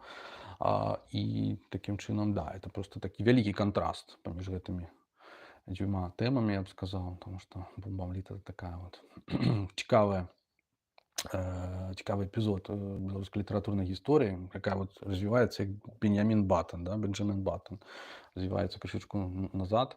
Вось, это вот пра тое, як нашы менскія сябры, вундэркінды, перавыначлі дадаізм, што называецца, і ім за гэта нічога не было, пад выглядам постмадэрну, так сказаць. І з гэтага, так сказаць, пайшло всякая движуха, эпатаж і ўсё такое. Вы можете паглядзець, што многія з гэтых людзей ўжо сёння прызнаныя класікі, таму вот вы можете паглядзець, што яны тады пісалі і казалі. І то, што Гамбройс называў «зірнуць на клясыка ў штоніках». Вот. І, значыць, там вельмі цікавы матэрыял, так сказаць, рэкамендую. Апрача таго, што там у гэтым ЗНО Варлам і Ясафат. Вот. Усе на інтэрнэт аркайвс. Так, значыць, што яшчэ хацеў сказаць? Так, ну што, лірычная паўза пра бомбамліт, якая ўзнікла ні з таго ні з сяго, як, в прынцыпе, і сам бомбамліт, скончылася. Зараз мы вып'ем яшчэ чайку.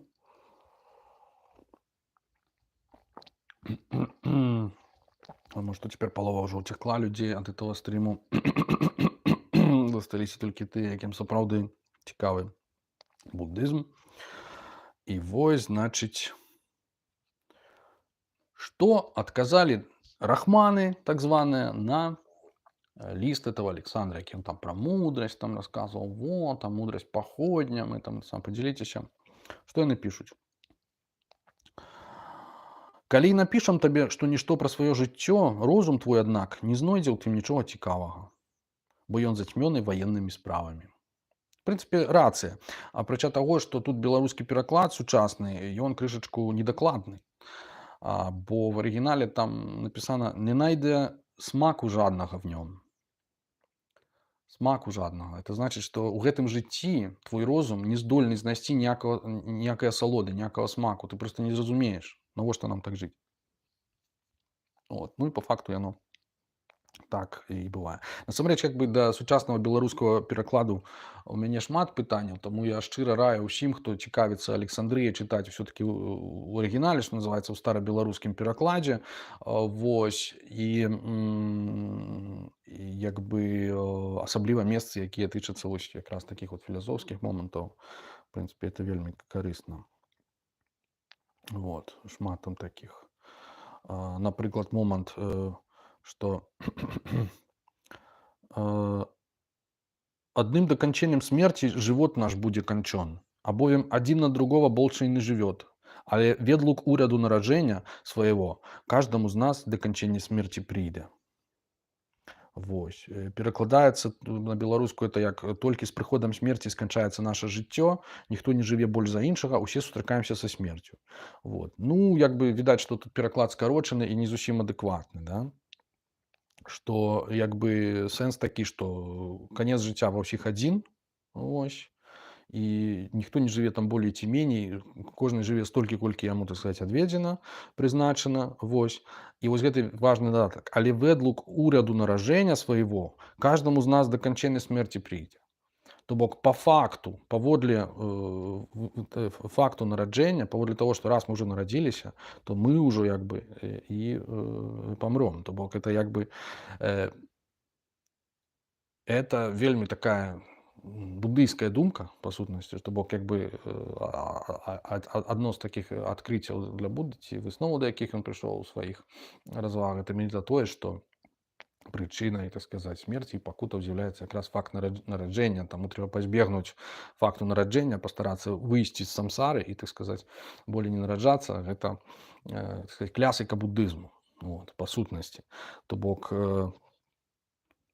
адзін з такіх ускосных доказаў таго, што апісаныя рахманы, так сказаць, слухалі або чыталі, так сказаць, Буду Шакьямуні. Ну, наўрад ці яны чыталі, таму што тады яшчэ нібыта не існавала пісьмовых крыніц, пісьмовых версіяў сутраў, але хутчэй за ўсё проста слухалі, таму што яны перадаваліся вусна яшчэ ў тыя часы.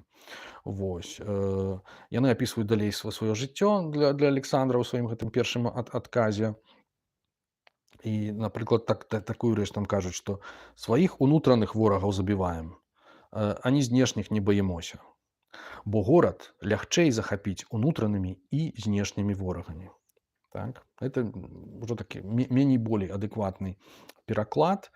Там ідзе супрацьпастаўленне паміж унутранымі і знешнімі ворагамі, так? І вось гэта метафора горада ўзнікае у гэтым адказе. І гэта адразу ж адсылае нас да паралельнага месца Дхамапады, дзе гаворыцца: гэтак, як памежны горад сцерагуць знутры і звонку, гэтак сам сябе пільнуй ты, каб не праслізнуў ні момант. Хто не дбае несупынна, той пасля гаруе ў пекле. Вось. Гэта якраз тая самая думка, тая самая метафора. Вось унутраныя ворагі, што за ўнутраныя ворагі, мы ведаем. Фактычна вот это вось змаганне з унутранымі ворагамі, перамога над імі — это цэнтральная метафора Дхамапады, адна з іх. Значыць,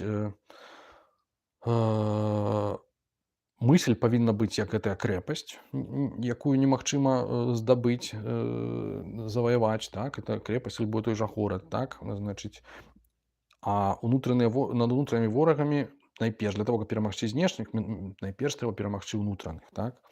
Значыць, без бацькоў тугі і зману, без цароў нішто і вечнасць, край пачуццяў зваяваўшы, брахман можа спаць спакойна. Вось тут мы бачым брахмана як духоўнага ваяра, менавіта духоўнага ваяра з унутранымі ворагамі. Так? Это той над тысячамі тысяч атрымае перамогу, як Александр, той выключна над сабою. Вось сапраўдны пераможца. Вось, это вот цэнтральная ідэя Дхамапады. То бок, значыць, ад бацькоў, ад варажнечы двух цароў цяпер ён вольны.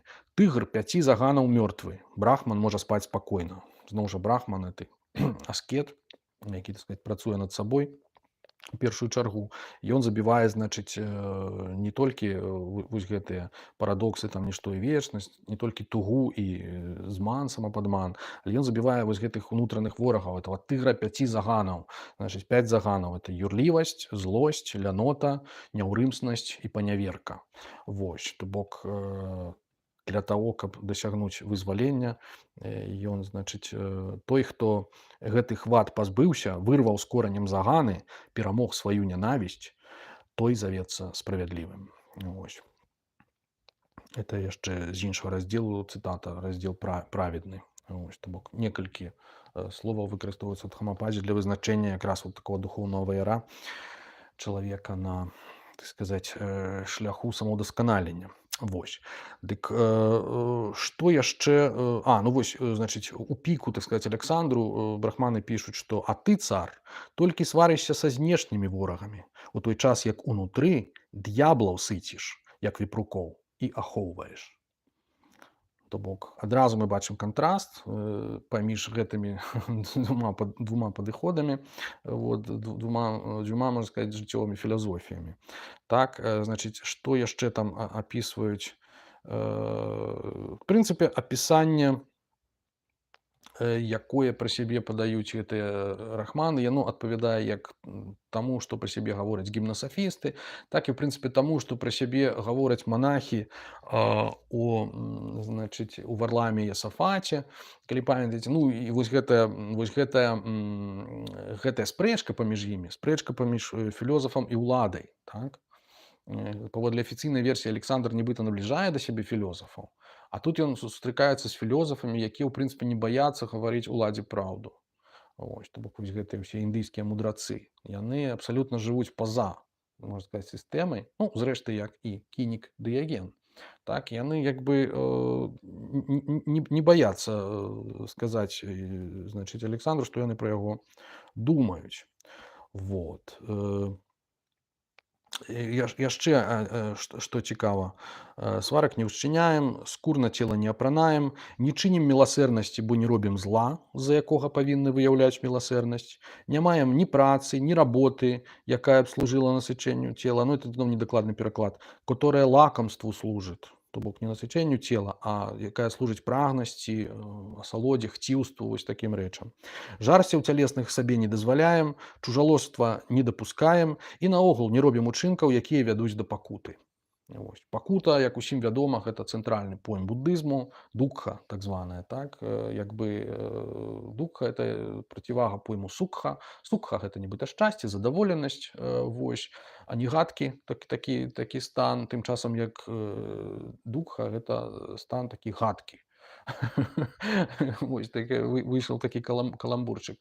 То бок як бы нездольнасць дасягнуць этой самай асалоды, этого спакою. Это вось такая няўрымслівасць, несталасць нейкага задавальнення, так? Гэта ўсё это ёсць дукха. І, значыць, а вось гэтыя самыя рахманы, яны не дазваляюць сабе, значыць, цялесных жарсцяў і наогул не робяць учынкаў, якія вядуць да пакуты. Это даволі цікава. То бок яны пазбягаюць асалоды для таго, каб у сваю чаргу пазбегнуць як бы пакуты і як бы адсутнасці асалоды, так? Як бы за асалод, зноў будуць ставаць хамападу, за асалод паходзіць гора, за асалод паходзіць боязь. Як ад асалод свабодны, гору з боязю дзе ўзяцца? Ось, это верш 215. То бок, як бы яны вядуць такі, скажем так, вельмі такі як бы умеркаваны, стрыманы, я не ведаю, як сказаць, лад жыцця, памяркоўны, так, як бы ува ўсім. То бок гэта якраз тое, што у буддыстаў называецца, так сказаць, сярэдняя сцежка. Яны, так сказаць, не перабольшваюць ні з чым, і асабліва са асалодамі. Жанчыны нашы не прыхарошваюцца, каб нам спадабацца, з імі злучаемся не для наталення нячыстай пажады, а толькі для працягу роду. Яны ж таксама не шукаюць упрыгожанняў, толькі тое маюць, што ім Бог провідам сваім даў. Ну, адным словам, бедныя жанчыны. Вось. І неўзабаве пасля гэтага ідзе: жадных мыслей не маем мы. Это вельмі цікава, што это азначае. Вось. На беларускую гэта перакладаюць як ніякіх намераў не маем. То бок нібыта ніякіх умыслаў, так? Жадных умыслаў не маем. Але тут напісана жадных мыслей не маем мы.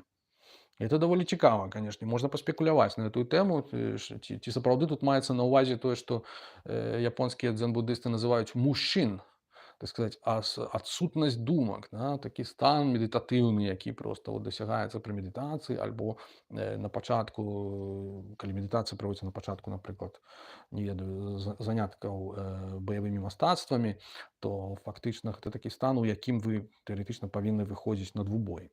Вось, з супернікам. Вы не павінны, вы просто павінны кіравацца нейкай такой інтуіцыяй, а ніякая рацыянальнасць, там, ніякі разлік, развага не павінна там, так сказаць, узнікаць. Вот. Вы павінны быць 100% mindful, это значыць засяроджаныя на тут і цяпер, вось, і ніякіх думак старонніх не павінна быць. Вось. Вот это вот такі, калі я чытаў, это такі намёк у мяне. Вот. Далей ідуць, значыць, такія тыповыя, значыць, рэчы, для якія мы ўжо сустракалі і ў Варламе, і ў Ясафаце. Значыць, не пануем ні над чалавекам, ні над зверам. Лічым вялікай жорсткасцю зняволенне чалавека на службе, бо моц Божая збавіла нас і стварыла. Так? Што тут крышачку пунктуацыя не тая, тут маецца на ўвазе, што маем это собе за аўкрытэнства. Прыняволіць ку службе чалавека, і ж божскае зряжанне нас дабравольна выбавіла і стварыла. Вось. То бок, але не толькі над чалавекам, але і над жывёлай яны не пануюць. У беларускім перакладзе над зверам, над звярятамі. Маецца на ўвазе напэўна, над нейкай хатняй жывёлай, так сказаць, вядомае стаўленне ў Індыі, так сказаць, да, да так званых святарных кароў і так далей. Ну, потым яны расказваюць пра тое, што сапраўды яны ўстрымліваюцца ад усякіх такіх рэчаў, з нашага гледзяшча даволі неабходных, так, ну, напрыклад, для купецкага гандлю па моры не плаваем, навукі красамоўства не вывучаем, а гаворым папросту, як звыклі. Гэта не дае нам ілгаць. Да школ па нягодную навуку мудрацоў не ходзім. Няма там нічога пэўнага і трывалага, бо жывуць яны ў лжы. Ніякіх гульняў не прызнаем, бо наогул не маем такой патрэбы. Справы продкаў нашых і свае ўласныя размяжоўваем. Вельмі цікавая заціна, так? Калі трэба смяяцца, плачам і сумуем. Ну, это такое не натачка, але вось справы продкаў нашых і свае ўласныя размяжоўваем. Это просто вось. Я па шчырасці скажу, я толькі цяпер заўважыў гэтую фразу. Насамрэч, ну гэта просто вот, як сказаць, кувалда на ідэнтычнасць.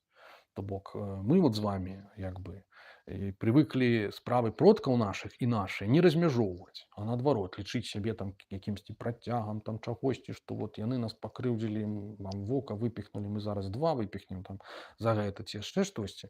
Вось, а мудрыя людзі, так сказаць, хто яны там не былі, джайны ці буддысты, вось рахманы гэтыя самыя, яны вельмі так адназначна выказваюцца ў гэтым сэнсе, значыць, што продкі продкамі, вось, а мы жывем тут і цяпер. І гэта такое, ну, можа быць, адкрыццё для некаторых людзей, асабліва, так сказаць, якія вот у гэтай ідэнтычнасці, так сказаць, бачаць, так сказаць, сэнс, можа, ледзьве не сэнс свайго жыцця. Вось, сапраўды, трымаемся такіх рэчаў і звычаяў, што калі б і ты захацеў іх трымацца, было б табе горка і прыкра, кажуць гэтыя самыя рахманы Александру. Вось. Ну, гэта што тычыцца іх. Вот. А вот што тычыцца яго, зараз мы пабачым самы такі чёткі наезд, вот як пра тое, што я казаў, што вот індыйскія філёзафы, вот, зрэшты, як і манахі ў Арламе і Асафаце, зрэшты, таксама, па ідэі, індыйскія філёзафы, не баяцца сказаць уладам у твар, што пра іх думаюць.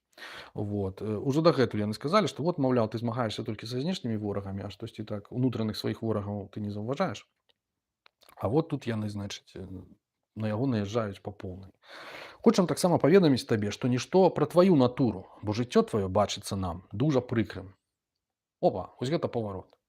Дагэтуль яны казалі, вот, ты калі б даведаўся там пра нас, якія мы, то ты б нас як бы шкадаваў, вось, табе было б незразумела, ніякага смаку б ты б не знайшоў у нашым жыцці. Вот. Але і мы у тваім жыцці, паважаны Александр Македонскі, не знаходзім таксама ніякага кайфа і бачым яго дужа прыкрым. Вось. Піша, што за малы час заваяваў Афрыку, Азію, Еўропу. Ты святло сонечнае змяншаеш, перамагаючы бег ягонай збройнай лютасцю.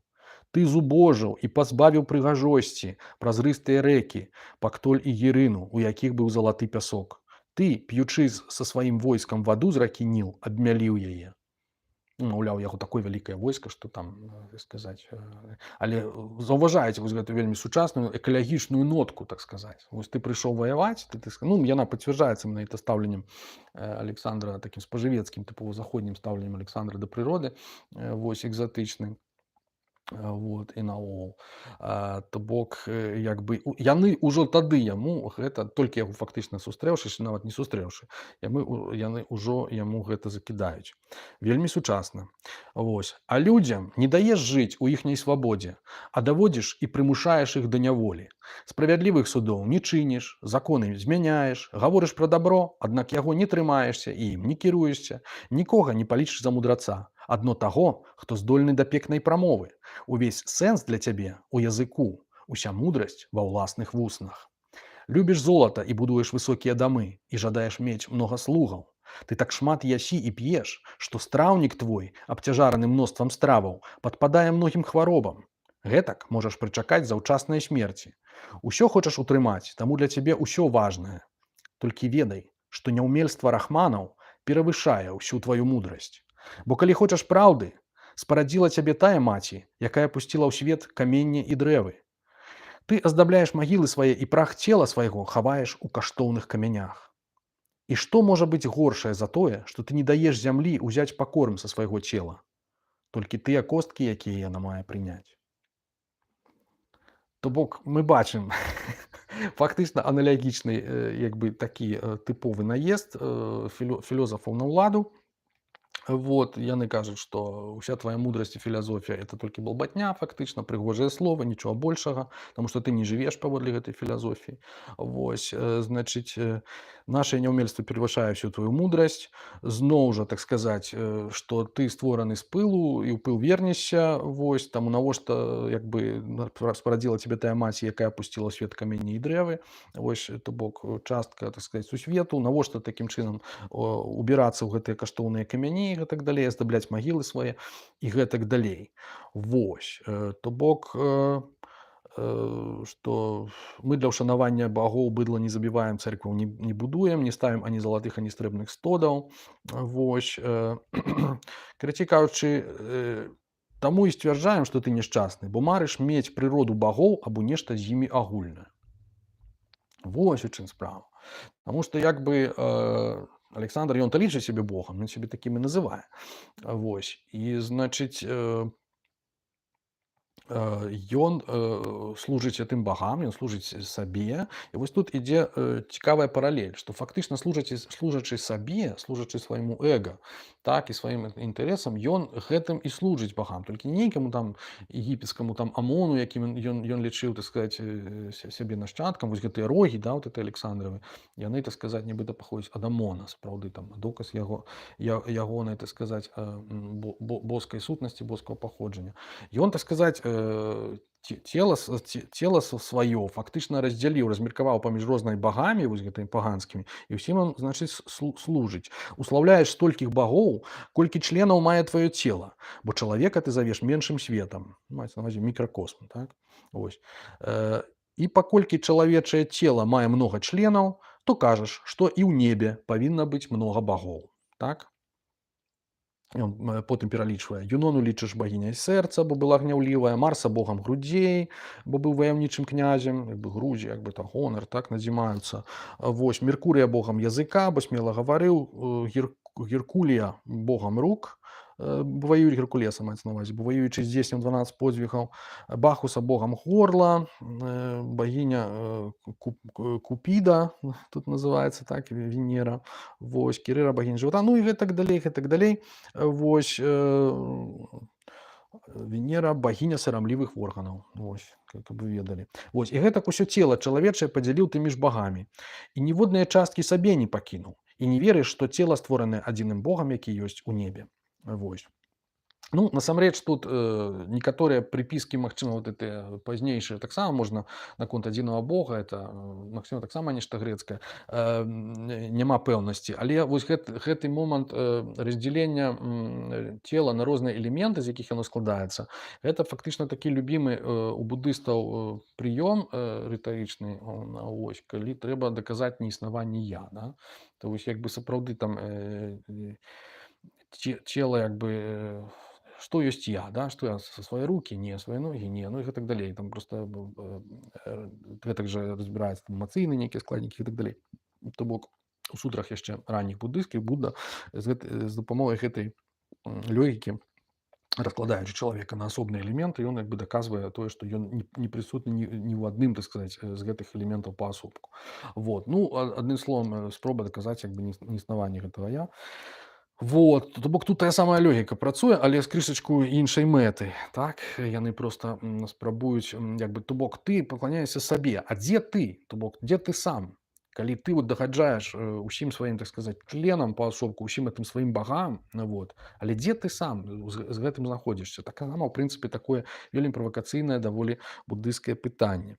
Вось, колькі ідалапаклонскіх хвалаў узносіш ты багам, столькі і пакут маеш. Вось што самае цікавае, да?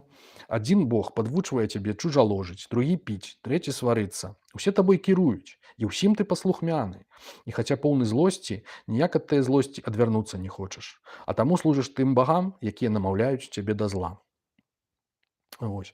Кажуць, што тыя, хто навекі ў пекле, прагнуць і галадаюць, і ніколі не насычваюцца.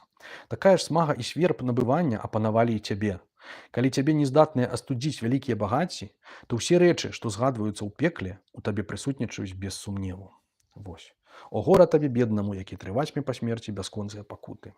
Вось.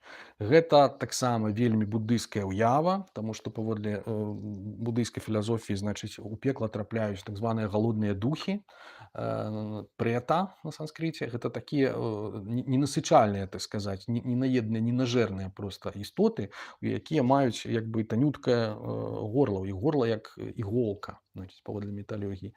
Вось, і пакуль і калі яны нараджаюцца ў пекле, вось гэтыя прагныя ўсе людзі, вось, ненасытныя, яны нараджаюцца ў пекле менавіта з такім танюткім горлам, праз які, так сказаць, ніводны кавалак не можа, праз якое ніводны кавалак не можа прайсці, і такім чынам яны пакутаюць ад таго, ад ненасычэння, так, ад таго, што не могуць насыціцца. Ну, это, вядома, метафара, вось, але вось яны гэтую метафару, значыць, гэтага духа, што хто навекі ў пекле, тыя, хто навекі ў пекле прагнуць і галадаюць і ніколі не насычваюцца, вось яны гэтую метафару выкарыстоўваюць непасрэдна ў дачыненні да Александра, каб яму, значыць, паказаць ягоную, так сказаць, грэшнасць, бязглуздасць і шаленства ўсяго таго, што ён робіць. Ну, вось. Поведаюць так, і ж завжды в пекле мешкаючі, прягнут і галаднують, а ніколі не могуць быць насычені. Гэта так, это гучыць па-старабеларуску. Вось так яны яму адказваюць, гэтаму уладару свету. І уладар свету, вядома, пры ўсіх сваіх, так сказаць, пры ўсёй сваёй любові да філёзафаў, там, да Дыягена і да ўсіх астатніх сваіх сяброў, ён так крышачку афігевае. І, натуральна, значыць, шукае аргументаў, чым бы, так сказаць, ім адказаць на это ўсё. Вось. Ну і, натуральна, першым чынам ён такі вось аргумент культуртрэгера выкарыстоўвае. Значыць, што вот, маўляў, вы жывяце ў такой вот добраахвотнай як бы галечы, можна сказаць, як бы ці самаабмежаванні такім, вось, не маеце нічога лішняга, а это ўсё таму, што вы выдаяце, так сказаць, не магу за не хачу. Вось. Вот вы, маўляў, кажаце, што вы не хочаце там карыстацца нейкімі раскошамі, а насамрэч вы не можаце. Чаму? Это яўна сведчыць пра тое, што жалезных прыладаў, з дапамогаю якіх гэта магчыма зрабіць, вы не маеце. Вот. Таму працаваць, плаваць па моры, будаваць і араць вам забаронена, і вы мусіце як быдла спажываць звычайныя плады і весці строгае лясное жыццё. Не можаце мець ані збожжа, ані мяса, ані рыбы. А ці ж не тое і ваўкі робяць, калі не могучы здабыць мяса, ад холаду насычаюцца зямлёй. Вось. Адным словам, параўноўвае іх ужо там, это спрабуе іх прынізіць. Вот. Маўляў, не той слаўны муж, што заўсёды жыве ў патрэбе, а той, хто разумна распараджаецца багаццем. Так, ну мы бачым, як на працягу тысячагоддзяў нашыя, так сказаць, заходнія і там і глобальныя вот эти ўсе карпорацыі, і як яны справядліва і разумна распараджаюцца багаццем. Это мы, так сказаць, доказаў гэтаму безліч. Вот, значыць, а цяпер пра тое, што не чужаложыце і заўсёды ў чысціні жывяце. Як жа могуць спатоліць цялесную смагу тыя, што не ядуць?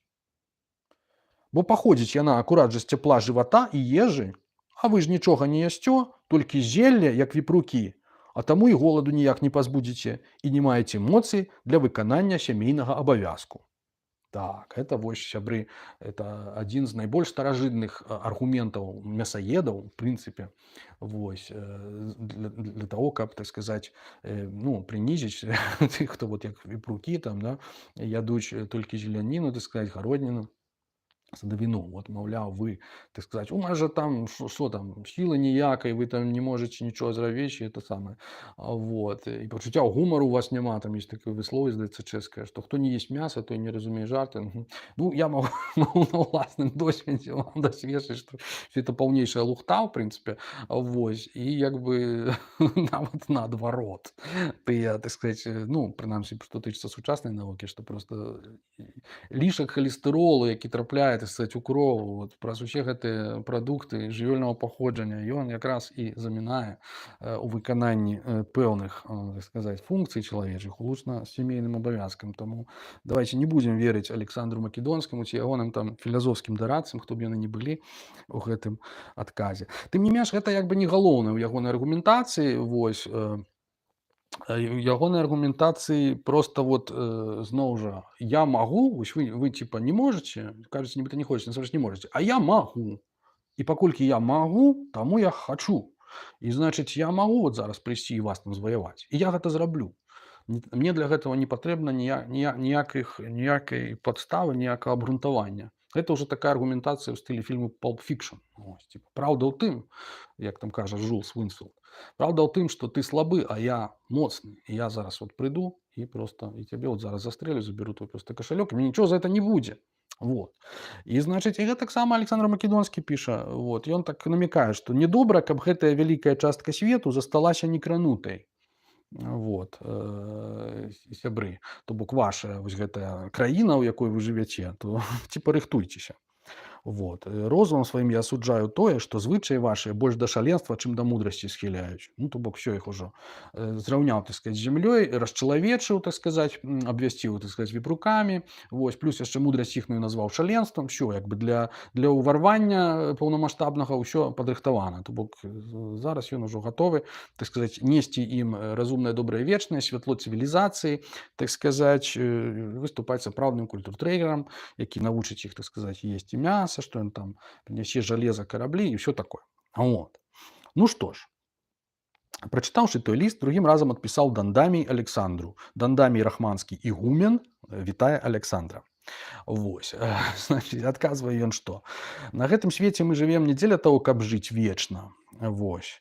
Але пілгрымуючы, так, там, то бок, як бы пераходзячы з аднаго стану ў другі, это намёк такі на рэінкарнацыю. Бо з прыходам смерці выпраўляемся мы ў іншыя краіны або месцы жыхарства, а не знаходзімся ў вечным прытулку на гэтым свеце. Вось. Мы не лічым сябе багамі і не паўстаем у зайздрасці на Бога. Вось. В арыгінале это самае не разумеем, если быць за богі, а не проціў Богу. Заздрасцю се не парушаемы. Тут по-рознаму, мне здаецца, можна перакладаць. Вось, это самае, не просто, што мы не лічым сябе багамі, мы не супраць багоў, то бок фактычна і не зайздросцім багам, то бок як бы багі нам, в прынцыпе, фіялетава. І это як бы вельмі таксама буддыйскі момант. Вось, таму, так сказать, таму што Будда адным з першых як бы навучыў, так сказать, чалавека спадзявацца менавіта на сябе і, так сказать, не зважаць на тое, што яму дадуць ці не дадуць багі ці Бог, так? І, значыць, такім чынам, да, ўсё, што вы думаеце пра нас, то бок вы там грэкі, македонцы, тычыцца вас саміх. Ад вялікай фартуны, якая вам таварышыць, узрасла ў вас вялікая пыха. Вось. Маўляў, вам проста пашанцавала, вось, а вы гэтым ганарыцеся. Ну, это даволі цікавы момант, што сапраўды ёсць такі псіхалагічны эксперымент, што калі вельмі вядомы, калі на пачатку гульні усім гульцам раздаць пароўну, нейкіх там жэтонам ці чаго, вось, а камусьці даць болей, вось, даць яму нейкую выгаду. І фактычна гэты чалавек вельмі часта выйграе, ну калі ён не зусім уже там такі нездатны гулец. І вот пасля таго, як ён выйграе, ён пачынае, значыць, заслугі ў гэтай перамозе прыпісваць сабе. Не свайму, так сказаць, сваёй стартавай пазіцыі, якая была больш выгаднай у параўнанні з іншымі, а менавіта сваім здольнасцям. То бок, значыць, што ён якраз это ён так добра гуляў, добра так все прадумаў, яго такі талент, што просто это самае, што вот таму ён не мог не перамагчы. Вось тое, што вось камусьці гэтак шанцуе, яны выдаюць за сваю ўласную заслугу. Это, ў прынцыпе, мы бачым гэта ў развазе, так сказать, у развагах элітаў, у такіх неокансерватараў, у всякіх там Трампаў, Эйн Рэндаў і іншых, якія лічаць, што вот мы заслужылі. Вось. І некаторыя нават спрабуюць пад гэта буддызм падводзіць, што, маўляў, гэта ж карма ўсё-такі. Вот мы ж не здарма нарадзіліся там з залатой там лыжачкай у роче. Вот. Это все-таки ж мы ж, это, напэўна ж мы штосьці такое зрабілі. Да? Буддысты кажуць, што это абсолютно не хлусня, што ніхто ніякіх заслуг матэрыяльных, прынамсі, вось, не мае перад сваім вызваленнем ці перад Буддам. Ну, это вядомы адказ Бодхідхармы, значыць, кітайскаму імператару. Імператар там чагосьці набудаваў, там всяких там культавых будынкаў, і спытаўся, як бы, я ж вялікую заслугу зрабіў, да, перад Будда. А Бодхідхарма яму сказаў: абсолютно ніякай. Это твае заслугі роўныя нулю. Вось. А тут спроба такая, значыць, вытлумачыць, ну, такая крышачку насамрэч хрысціянская пратэстанцкая спроба, як на маю думку, вот, выкарыстаць факт нейкай заможнасці ці там добрай матэрыяльнай сітуацыі у якасці доказу таго, што чалавек нібыта як бы ёсць адначасова і маральным і як бы і наогул, так сказаць, это вынік ягоных нейкіх асабістых заслуг. Даволі часта это ці ў бальшыні нават выпадкаў это так не ёсць, калі мы ведаем гісторыю, так сказаць, капіталу, пра тое, як ён развіваецца і захоўваецца, што такое няроўнасць. Я думаю, мы все цудоўна разумеем, як это разумелі і буддысты, і Будда, і ўсе астатнія. Таму, так сказаць, не будзем перабольшваць, даваць веры аргументам, так сказаць, Александра Македонскага і іншым падобным, так сказаць, элітысцкім развагам, я б сказаў, да? Вось. Ну, тым больш, што нашыя рахманы, яны, так сказаць, якраз гэта і нападаюць, яны ці, скажем так, аспрэчваюць, крытыкуюць, і яны, значыць, гавораць, што вот, калі нам хочацца піць, ідзем да ракі, а калі знойдзем там золата, топчам яго нагамі, бо золата голаду не аддаляе і смагі не наталяе, які хвароб чалавечых вылечыць не можа. Калі б чалавек хацеў піць і піў золата, смага не адпусціла б, а калі б быў галодны і наеўся згатаванай з золата ежы, голаду б не насыціў. Што за карысць тады ў золаце? Вось. Вашае золата сапраўды зло, бо хто мае яго найбольш, той найболей памнажае прагу да маёмасці. Злост то запrawdy złost to zaprawdy złoto jest, bo jak jego kto najbolszej mає, tym najbolszej żażdu imienia rozmnażaje. Imienia. Это у беларускім перакладзе падобна, я крышку па-свойму пераклаў, але ну сутнасць такая, якая ёсць, што як бы грошы любяць грошы, і грошы самі сабе памнажаюць. Это вот, так сказать, сутнасць капіталу, можна сказаць. Вось пра гэта мы чытаем ужо, так сказать, у рахманаў, ці як мінімум у беларускім перакладзе 17 стагоддзя. Вось. Ну, вось гэта такая крытыка, ўжо можна сказаць, не маральная, а такая вось як бы сацыяльна-эканамічна-палітычная крытыка менавіта Александра і той цывілізацыі, якую ён прадстаўляе, якую ён з сабою хоча прынесці. Вот. Тут, значыць, што цікава, тут такі момант, што, значыць, адказвае нешта наступнае. Ну ён абвінавачвае, а тут прапушчаны, дарэчы, у беларускім перакладзе прапушчаны кавалачак ягонага адказу даволі значны, вот, які ёсць у польскай версіі, у беларускай няма. Тут Александр, значыць, адказвае, што проста у вашу краіну проста ніхто не можа прыехаць, да, і вы не, як бы там замкнёны нікуды там не вандруеце, вось, таму вы і хваліце свае звычкі, бо не ведаеце звычак астатніх. Вось. І што як бы ўсё адносна, так, што тое дабро, што вы маеце, тое самае мог бы хваліць і чалавек, які замкнёны там недзе у турме, так, значыць, потому что zaprawdę tedy nie błogosławieństwem, ale nędzą was żywot może być okraszon. Вось. То бок вы думаеце, што жывяце, так сказаць, у дабраславёнасці, да, насамрэч жывяце ў нэндзе, так сказаць, у патрэбах, вот, і гэтак далей. Вось. Але, як далей ужо беларускі пераклад ідзе, прысягаю сваімі несмяротнымі багамі, калі б маглі мы да вас дайсці, пазбавілі б вас тае нястачы, загадалі б вам у панцырах асядлаць рыцарскіх коней. Вось. То бок толькі вось гэтую фразу апошнюю беларускі перакладчык пакідае ад адказу апошняга Александра Македонскага. Як бы сутнасць у чым? Александр не можа дайсці проста фізычна, дацягнуцца да краіны рахманаў, да, ці брахманаў, значыць, таму што не можа пераплыць гэты ганг. Вось. І бо там всякие там страшныя для яго там крокодилы, бегемоты, обезьяны, кашалоты. І ён, так сказаць, а так ён кажа, вот мог бы я б вам показаў, так сказаць, што значыць цывілізацыя і гэтак далей. Гвалтоўна я б вас, так сказаць, ашчаслівіў. Вот. Але, так сказаць, як я ўжо сказаў, беларускі перакладчык з польскай, ён пакідае ад гэтага адказу там толькі гэтую фразу, дзе ён выяўляе свае як бы гвалтоўныя намеры, вось, вось гэты ўвесь кавалак пра тое, дзе ён іх зноў жа абвінавачвае тым, што вы абмежаваныя, ні халеры не ведаеце там это самае, сядзіце там это самае і ўсё. Вот вось гэты кавалак гэты перакладчык выкідае чамусьці. Вот. Ну чаму ён як бы па маім меркаванні вядзецца пра, так сказать, такога першага беларускага крыптабуддыста, ось, які відавочна, так сказаць, стаяў на баку ў гэтай аргументацыі, у гэтай спрэчцы, відавочна стаяў на баку так званых рахманаў. Вось. Такім чынам Александр, прынамсі паводле Александрыі, да рахманаў і не трапляе. Вось гэта з майго гледзяча самы важны такі філазофскі момант нашай Александрыі, і пасля ягонага разбору мы зноў жа вып'ем чайку і зробім паўзу.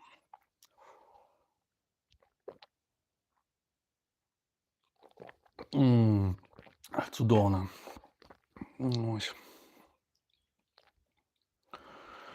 Ну і фактычна цяпер мы ўжо памалу можам пераходзіць да секундачку, што за мяне да завяршэння нашай тэмы. Зараз я гляну, што яшчэ адбываецца ў нас на стрыме. Значыць, мне здаецца, нічога не адбываецца. Выдатна. Вось, ніхто асабліва нам каментаў не піша. Вот, значыць, ну і нармальна. Так, окей. Значыць, перайдзем тады да нашай сябры з вамі заключнай часткі. Заключная частка, ну як яе абазваць? Значыць, яна называецца як усё было насамрэч. Ну, это мы насамрэч як бы не ведаем і не даведаемся, напэўна. Тым не менш, як бы пэўны, так сказаць, вынік філазофскі і змест паходы Александра Македонскага мелі сапраўды. Ну і даследчыкі сёння яны да сённяшняга дня на гэтую тэму, так сказаць, па-всякаму дыскутуюць, абмяркоўваюць і так далей. Дык вось, значыць, мы ведаем, што апрача кініка і выдумшчыка Анісікрыта з Александрам як мінімум яшчэ два філёзафы вандравалі. Адзін з іх Анаксарх, а другі ягоны вучань Пірон. Значыць, наконт Анаксарха. Значит, прозвище ему было «Счастливчик», потому что он был чужд страстей и умерен в образе жизни. Ему с легкостью удавалось образумить человека. Так, когда Александр возомнил себя богом, Анаксарх его разубедил. Он приметил, что у царя течет кровь из какой-то раны, показал на это пальцем и сказал: «А ведь это кровь, а не влага, какая струится у жителей неба счастливых». Вось. Это Анаксарх, адзін з іх, так? Значыць, ну, ён паводле веку, напэўна, ўзросту і, так сказаць, статусу быў адным з галоўных, напэўна, філозафаў у ягоным паходзе. Вось. Разам з ім быў, значыць, Пірон. Вось, які, это я цитую Диогена Лаэртского, так? Значит, вначале он был живописцем, потом слушателем Бретсона, а потом Анаксарха, которого сопровождал повсюду, даже при встречах с индийскими гимнософистами и с магами. Вот. Отсюда, по-видимому, он и вывел свою достойнейшую философию, утвердив непостижимость и воздержание особого рода, говорит Асканий Абдерский. Он ничего не называл ни прекрасным, ни безобразным, ни справедливым, ни несправедливым. И вообще полагал, что истинно ничто не существует, а людские поступки руководятся лишь законом и обычаем, ибо ничто не есть в большей степени одно, чем другое.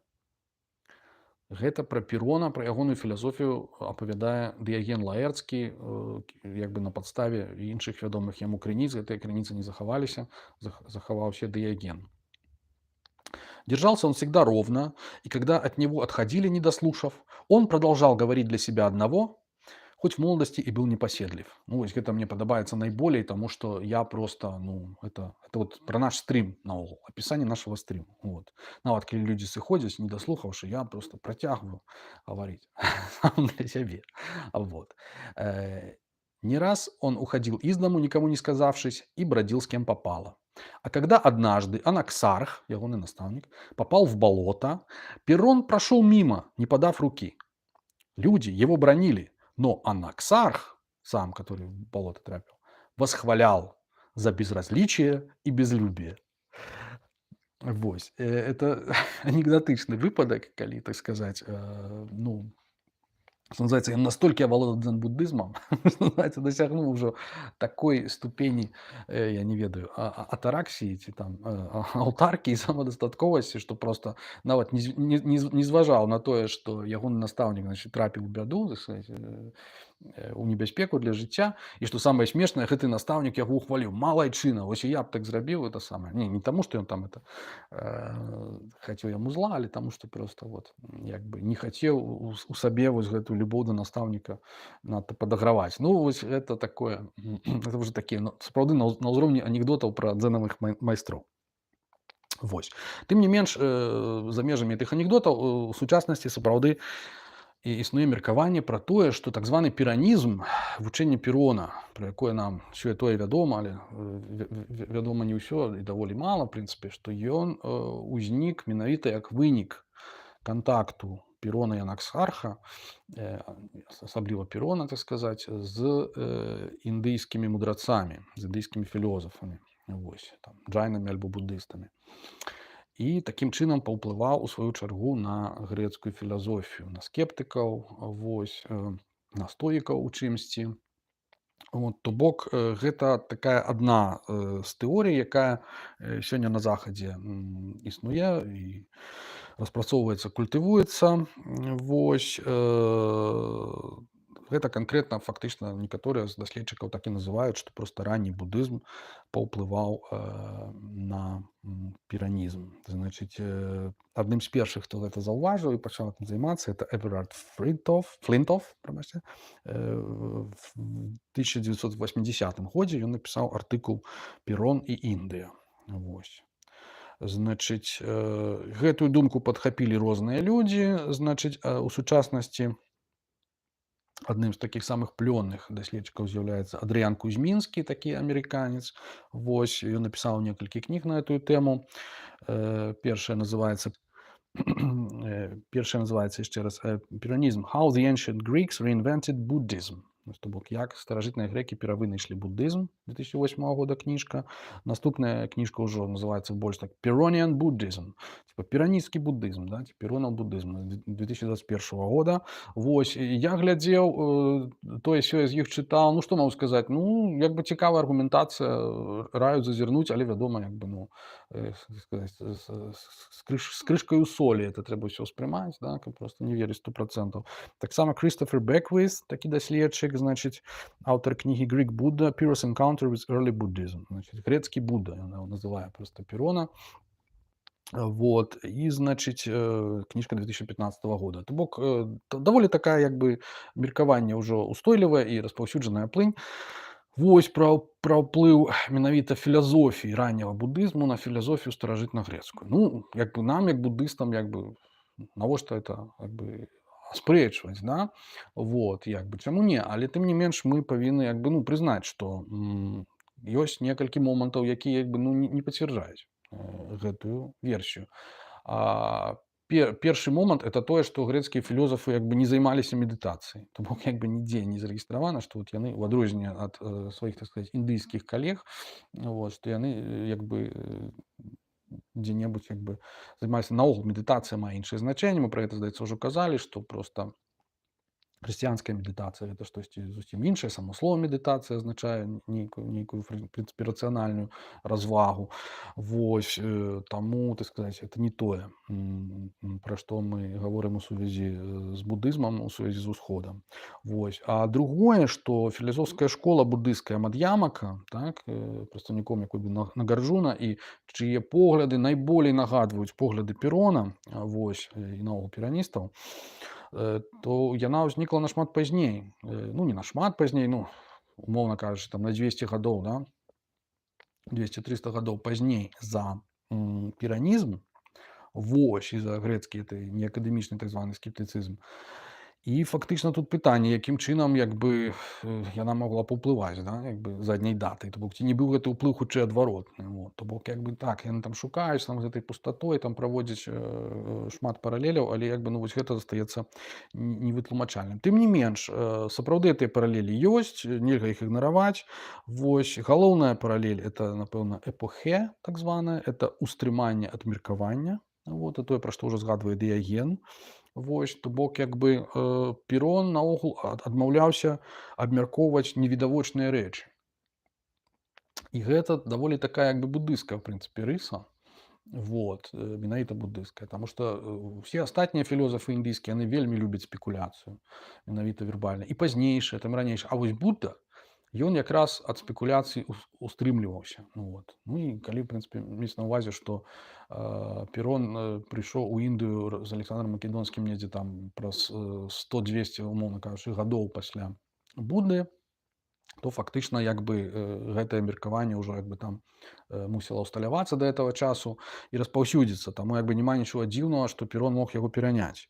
Вот. У будызме гэтае устрыманне яно найбольш яскрава выказваецца у сутры, якая называецца Чула Малункі Вада Сутта, Маджыма Нікая 63. Это у маім перакладзе карацейшая гутарка з Малункі Путам называется. Там яна ўтрымлівае вядомую прыпаведь пра стралу. Вось, калі вы зойдзеце на канал Belarusian Buddhist, YouTube канал, значыць, там вы знойдзеце эту прыпаведь пра стралу, яна так і называецца, ці проста ў YouTube напішаце прыпаведь пра стралу Тарашкевіцай, так? І это відэа такое недзе 11 хвілінак, я там просто чытаю гэтую сутру цалкам. Вось, тут скажу, што, значыць, это самае. Ёсць пытанні, на якія нам узнёслы не адказвае, пазбягае іх, не кажа нам свайго стаўлення да іх. Такія як свет вечны ці часовы, свет канечны ці бясконцы, жыццё і цела гэта адное і тое ж, або жыццё гэта адно, а цела другое. Давершаны пасля смерці існуе далей, або не існуе далей, або існуе і не існуе, або ні існуе, ні не існуе. Вось. Вось гэта апошняя тэтралема, яна потым сустракаецца ва ўсіх філёзафаў і буддыйскіх, і наогул, в прынцыпе, індыйскіх. Вот. Гэта пытаецца Малункі Пута, пытаецца ў Будды. Вось. А Будда яму адказвае. Таму, хто задае гэтыя пытанні, вышэй пералічаныя, узнёслы папросту не паспеў бы на іх адказаць, бо такі чалавек так і памёр бы, не даслухаўшы тлумачэння да канца. Гэта тое самае, як калі б у некага патрапіла атручаная страла. Вось. А сябры і сваякі паклікалі б да яго спрактыкаванага лекара, але паранены сказаў бы: не выцягвайце стралу з раны, найперш мне скажыце, хто ў мяне стрэліў, баяр ці святар, месціш ці селянін, як яго зваць, дзе ён нарадзіўся, хто ён родам, якога росту той, хто мяне стрэліў, высокага, нізкага ці сярэдняга, якога колеру скура ў яго, чорнага, карычневага ці жоўтага, дзе жыве, у якой вёсцы, у якім мястэчку ці горадзе, з чаго зроблены лук, значыць, цеціва з чаго зробленая, страла з чаго зробленая, вось, якія пёры ў хвасце ў стралы, там, сіпа, чаплі, ястраба, паўліна ці бусла, вось, чым яна перавязаная, сухажыллем каровы, буйвола, аленя ці малпы, вось, якое яе вастрыё, ну, і гэтак далей, гэтак далей. То бок, як бы, такі чалавек, Малункі Пута, так і памёр бы, не даслухаўшы адказу да канца, гэты паранены этой стралой чалавек. Тое самае і з тваімі пытаннямі. Быць ці не быць аскетам гэта не залежыць ні ад меркавання свет вечны, ні ад меркавання свет часовы. Якім бы ні быў свет, вечным ці часовым, гэта нічога не мяняе ў існаванні нараджэння, смерці, болю, мукаў, пакуты і роспачы, пазбаўленню ад якіх яшчэ ў гэтым жыцці я навучаю. Тое самае тычыцца і астатніх меркаванняў. То бок, все вось гэтыя вялікія пытанні філазофіі, да якіх так прывыкла наша заходняя традыцыя, Будда лічыць, в прынцыпе, неістотнымі з гледзяшча, так сказаць, уратавання жыцця чалавека канкрэтнага ад пакуты, болю, мукаў і гэтак далей. Вось. І гэта тое самае, в прынцыпе, што вызнавалі і пераністы, і сам Перон. То бок яны пазбягалі спекуляцый на невідавочныя тэмы. Бок як бы невідавочна это якраз вось тое абстрактнае, пра што гаворка. Вот свет ён вечны ці часовы. Давайте будзем сядзець і думаць пра гэта. Вось, то бок пакуль гэты самы свет знаходзіцца там, дзе знаходзіцца, у адным добра нам вядомым месцы, да? То бок як бы не, ну магчыма гэтая дзейнасць таксама мае сваю рацыю, там і нейкі raison d'être, вось, але буддысты гэтым не займаюцца з пэўных прычын. Вось, значыць, хаця, вядома, былі розныя буддысты, былі буддыйскія філёзафы, якія там, так сказаць, якраз спрабавалі палемізаваць там вось гэта ўжо было якраз пазней, то бок не ў часы Перона, то бок яны якраз не маглі уплываць на гэта ягонае меркаванне. А вось Будда і буддыйскія сутры раннія маглі, то бок таму вось мы гэта і падкрэсліваем. Вось. Другая важная паралель, якая таксама агульнабуддыйская такая рыса, якая супольная з Перонам і з перанізмам. Значыць, Перон ставіць мэтай сваёй філасофіі ці становіць мэтай сваёй філасофіі не эўдэмонію, як бы так, добрае шчаснае жыццё, да, вось гэта класычнае шчасце, а атараксію. Атараксія это такая вот неўзрушанасць, спакой, вось такі самы стан, які, значыць, з дапамогай медытацыі дасягаюць філёзафы у Індыі, так, у той час. Гэта значыць йогі, там усе астатнія мудрацы. Вот, то бок даказана, што слова атараксія у гэтым філасофскім кантэксце менавіта з Перонам упершыню з'яўляецца у грэцкай філасофскай думцы. Вось.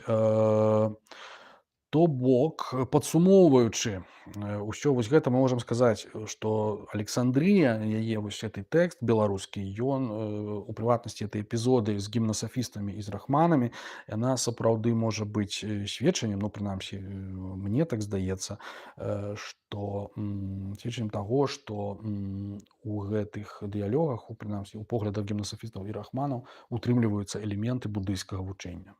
Я думаю, што гэта просто, ну, для мяне асабіста это сумневаў не выклікае. Вот. То бок, калі Перон быў сведкам гэтых размоваў, прымаў гэтым удзел і сустракаўся, як ён кажа, там Дыяген сустракаўся нават асабіста з гэтымі мудрацамі і магамі, вось, то цалкам магчыма, што яны маглі на яго паўплываць. Там яшчэ вырашаюцца пытанні тэхнічныя, на якой мове яны размаўлялі і так далей. Ну, хутчэй за ўсё, праз персідскіх перакладнікаў, якія ведалі абедзве мовы. Вось, як грэцкую, так і нейкі там, хто разумею, пракрыт ці нешта падобнае. Вось, значыць, наконт піранізму. Пра ўсё гэта вельмі цяжка мяркуецца. Чаму? Таму што як бы малавата доказаў, да? Значыць, як піша Дыяген Лаэрцкі, сам Перон не оставил ничего, после себе маецца на увазе написанного, зато оставили его последователи Тимон, Энесидем, Нумений, Навсифан и другие. Вось. Ну, асабліва Тымон быў такі плённы аўтар, пра яго таксама ў Дыягена асобны раздзел. Вот. Але это быў такі аўтар, ён просто быў раздзел байт. Бок як бы падаць ніякага такого сур'ёзнага сведчання не мог, хаця он вельмі шмат напісаў, але ў асноўным это быў такі паэт. Вось што піша Дыяген пра Тымона. Был он любитель выпить, а на досуге от философии сочинял стихи, поэмы, трагедии, сатировские драмы, 30 комедий, 60 трагедий, да, силы и непристойные стихотворения. Вось, значит, силами называются 3 его книги, в которых он, как скептик, бронит и вышучивает догматиков с помощью пародий. Вось. Ну, от, прынамсі, яны пачалі з дагматыкамі, так званымі, як бы, спрачацца пасля наведвання Індыі. Это даволі, як бы, важна. Вось. Любя мудрость, любил он до крайности и свое садоводство, а в чужие дела не вмешивался. Так что перипатетик Иероним даже говорил о нем. Как скифы стреляют, убегая, и стреляют, преследуя, так иные философы любят учеников, гоняясь за ними, а иные убегая от них, как Тимон. Не просто там, ну, он писать-то писал, але як наставник, як бы вучняў пасля сябе асабліва не пакінуў, бо уцякаў ад іх. Вот. Был он быстр умом, остер на язык, любил словесность, с готовностью сочинял для стихотворцев планы драм и вместе их разрабатывал. Такой литературный негр, что такое, сдается. Стихи его валялись как попало, порой наполовину уже изъеденные. Читая их ритору Запиру, он развертывал свитки и начинал откуда попало, а дойдя однажды до середины, нашел там такой отрывок, о котором сам не знал. До такой степени был он беззаботен. Вось.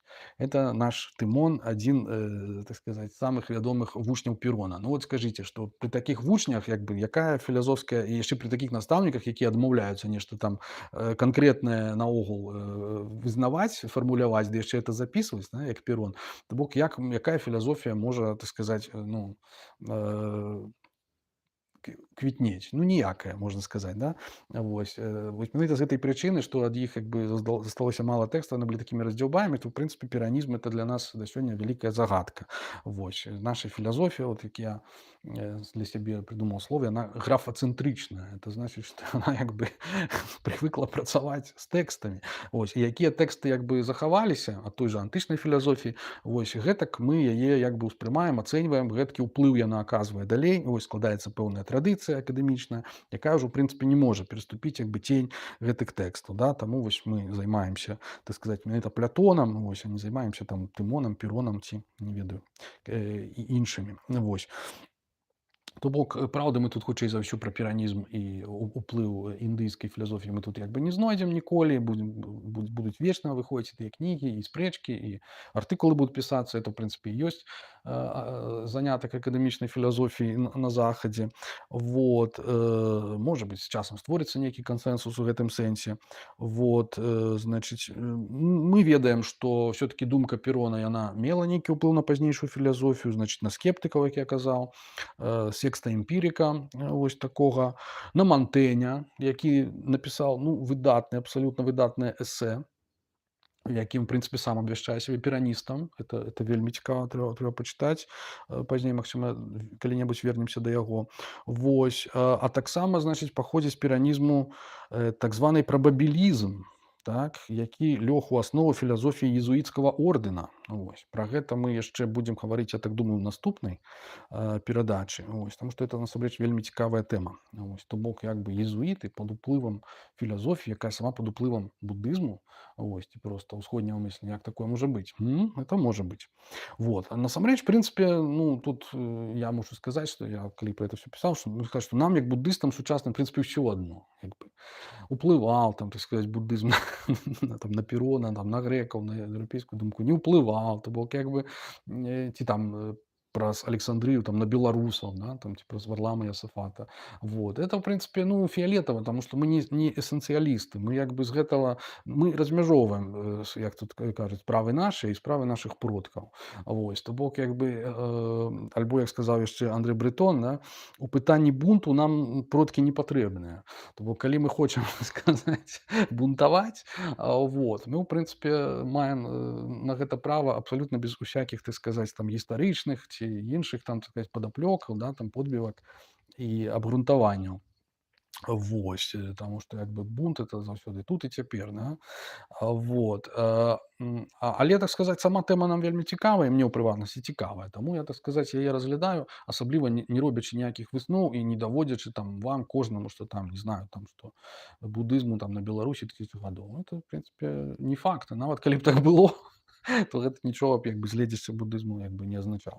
Вот. Тым не менш, а вось будызму грэцкаму, нават ужо калі непасрэдна сучаснікаў Александра Македонскага пакінуць у спакоі, вось, то вось будызм грэцкі, а вось гэта гістарычны факт. Як бы тут, напэўна, трэба зноў крышачку выпіць чайку і адзначыць некалькі момантаў цікавых.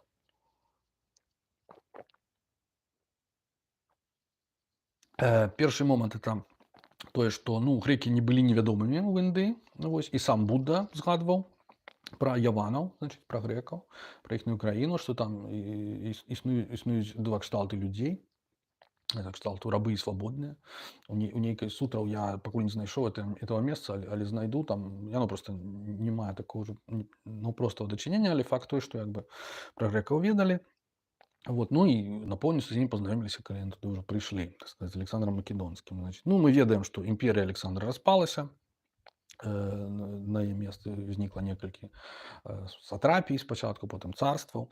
Вось. У Індыі ўзнікла, ці ў паўночнай Індыі, так сказаць, Персіі, там, Сярэдняй Азіі ўзнікла дзяржава селеўкідаў.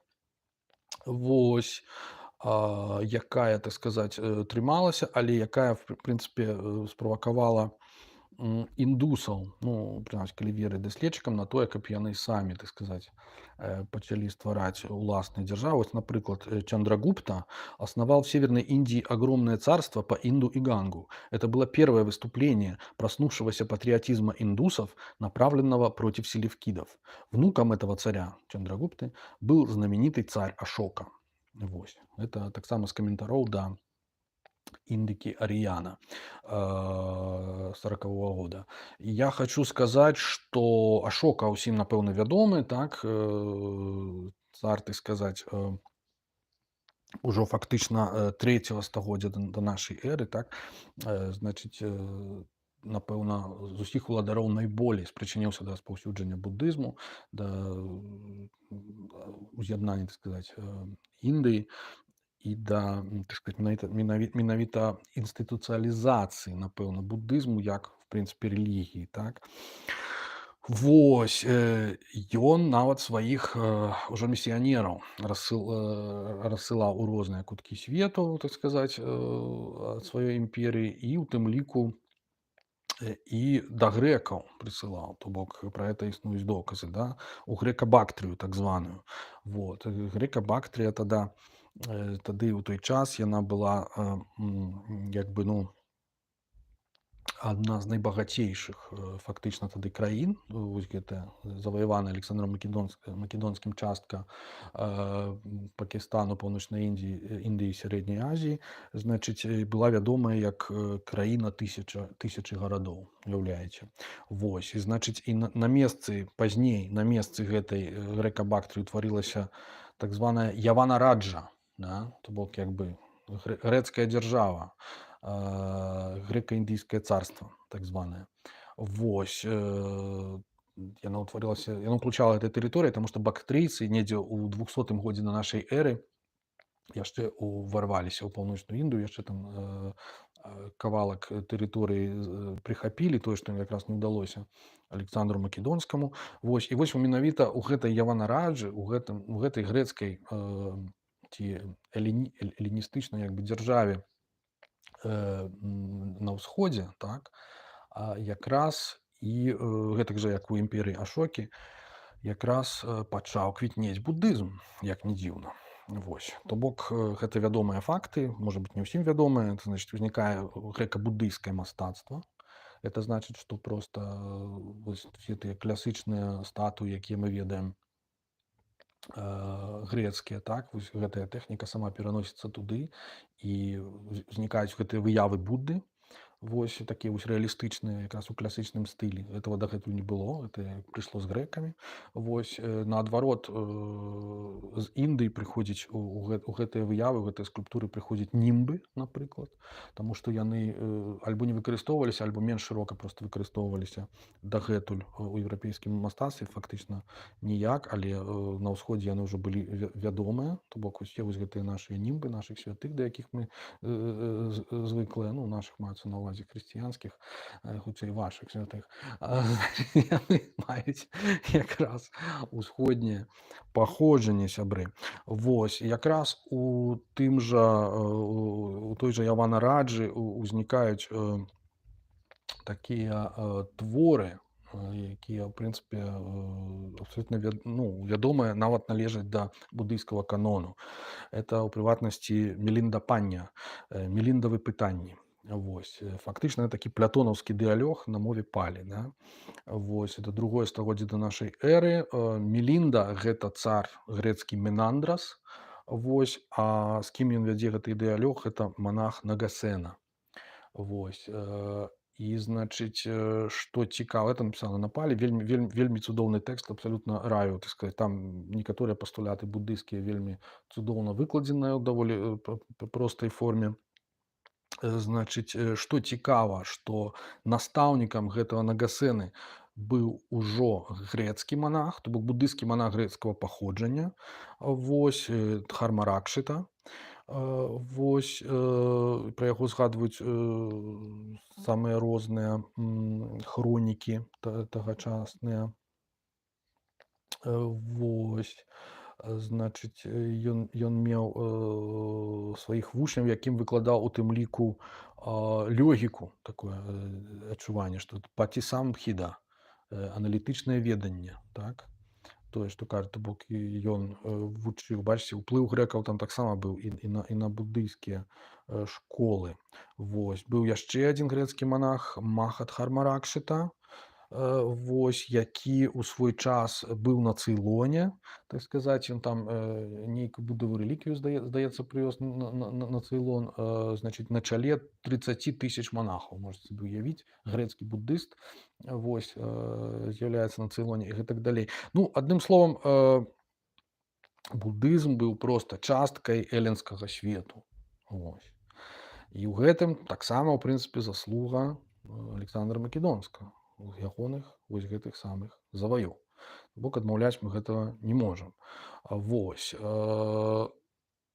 Часткай грэцкага свету буддызм быў таксама дзякуючы гандлю, але не толькі сухапутнаму, але і таксама марскому. Так? Значыць, ёсць адзін даволі цікавы артыкул, які называецца «Christian Buddhist Intercommunication of Late Antiquity», напісаў Эндрю Шуман. Вось, артыкул 22 года, 2022 года. Эндрю Шуман — гэта кіраўнік, значыць, аддзялення когнітыўнай навукі і матэматычнага мадэлявання у універсітэце ў Жэшуве у Польшчы.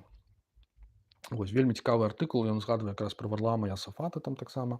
Вось, і, значыць, ён нагадвае пра такі факт, пра выспу Сакотра. Выспа Сакотра — такая выспа, якая знаходзіцца паміж арабскай паўвыспай і вось гэтым афрыканскім рогам, то бок фактычна пры ўваходзе ў Чырвонае мора паўднёвым, так. І, значыць, і там на гэтай выспе знайшлі вельмі шмат графіці, вось, надпісаў у пячоры, і яны зроблены на самых розных мовах, вось, улучна там з раннімі арабскімі надпісамі, з грэцкімі надпісамі і з індыйскімі надпісамі, напалі на санскрыце. Вот. І, значыць, ёсць там таксама надпісы на грэцкай мове, якія утрымліваюць імёны, як бы грэкаў, буддыйскія імёны. Вось. То бок нешта накшталт Хармаракшыта, да, калі напісаць грэцкімі літарамі. То есть такі цікавы момант. То бок, як бы людзі падарожнічалі, значыць, з Індыі у Егіпет праз Чырвонае мора. То значыць, альбо якраз з вусця Інду яны падарожнічалі, альбо там, значыць, з заходняга ўзбярэжжа, альбо з таго ж Цейлону. Ёсць там пацверджанне, што людзі плавалі тудой і, значыць, пакідалі сведчанні, вось, сведчанні пра сябе, пра сваю, так сказаць, рэлігійную прыналежнасць. Вось. І вот на працягу некалькіх стагоддзяў гэты гандаль там квітнеў, значыць, Егіпет, у Егіпце таксама была грэцкая сатрапія, пазней Пталемейскае царства. Пталемей — это быў, здаецца, адзін з целаахоўнікаў Александра, вось, які там стаў, значыць, егіпецкім царом, абвясціў сябе фараонам. Вось, замест Александра, па ідэі, гэта павінен быць Александр, але застаўся Пталемей. І гэтая дынастыя Пталемеяў існавала ажно да самай Клеапатры. Да? То бок, як бы, рымляне фактычна падпарадкавалі сабе гэтае царства. Пазней, значыць, Егіпет стаў часткай Візантыі. У любым разе Пталемей, дакладней не Пталемей першы, а Пталемей другі, ягоны сын, Пталемей Філадельфій, па-мойму, заснаваў Александр заснаваў Александрыю у Егіпце, а Пталемей другі, значыць, Філадельфій заснаваў бібліятэку, вядомую ўсім Александрыйскую бібліятэку, якая стала, як бы, цэнтрам усяго антычнага свету і фактычна перазышла, так сказаць, што да свайго значэння астатнія цэнтры тады міжземнаморскія улучна з Атэнамі.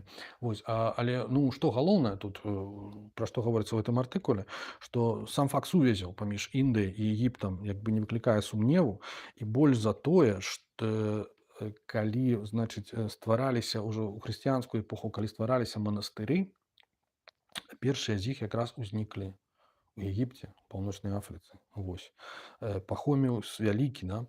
Пахомій Вялікі ў 4 стагоддзі пачаў іх засноўваць, але ж ёсць пэўныя тэкставыя сведчанні, піша Эндрю Шуман, што буддыйскія манастыры, ці дакладней аскетычныя супольнасці, заснаваныя гімнасафістамі, існавалі ў Егіпце і ў Эфіопіі, прынамсі з першага стагоддзя нашай эры.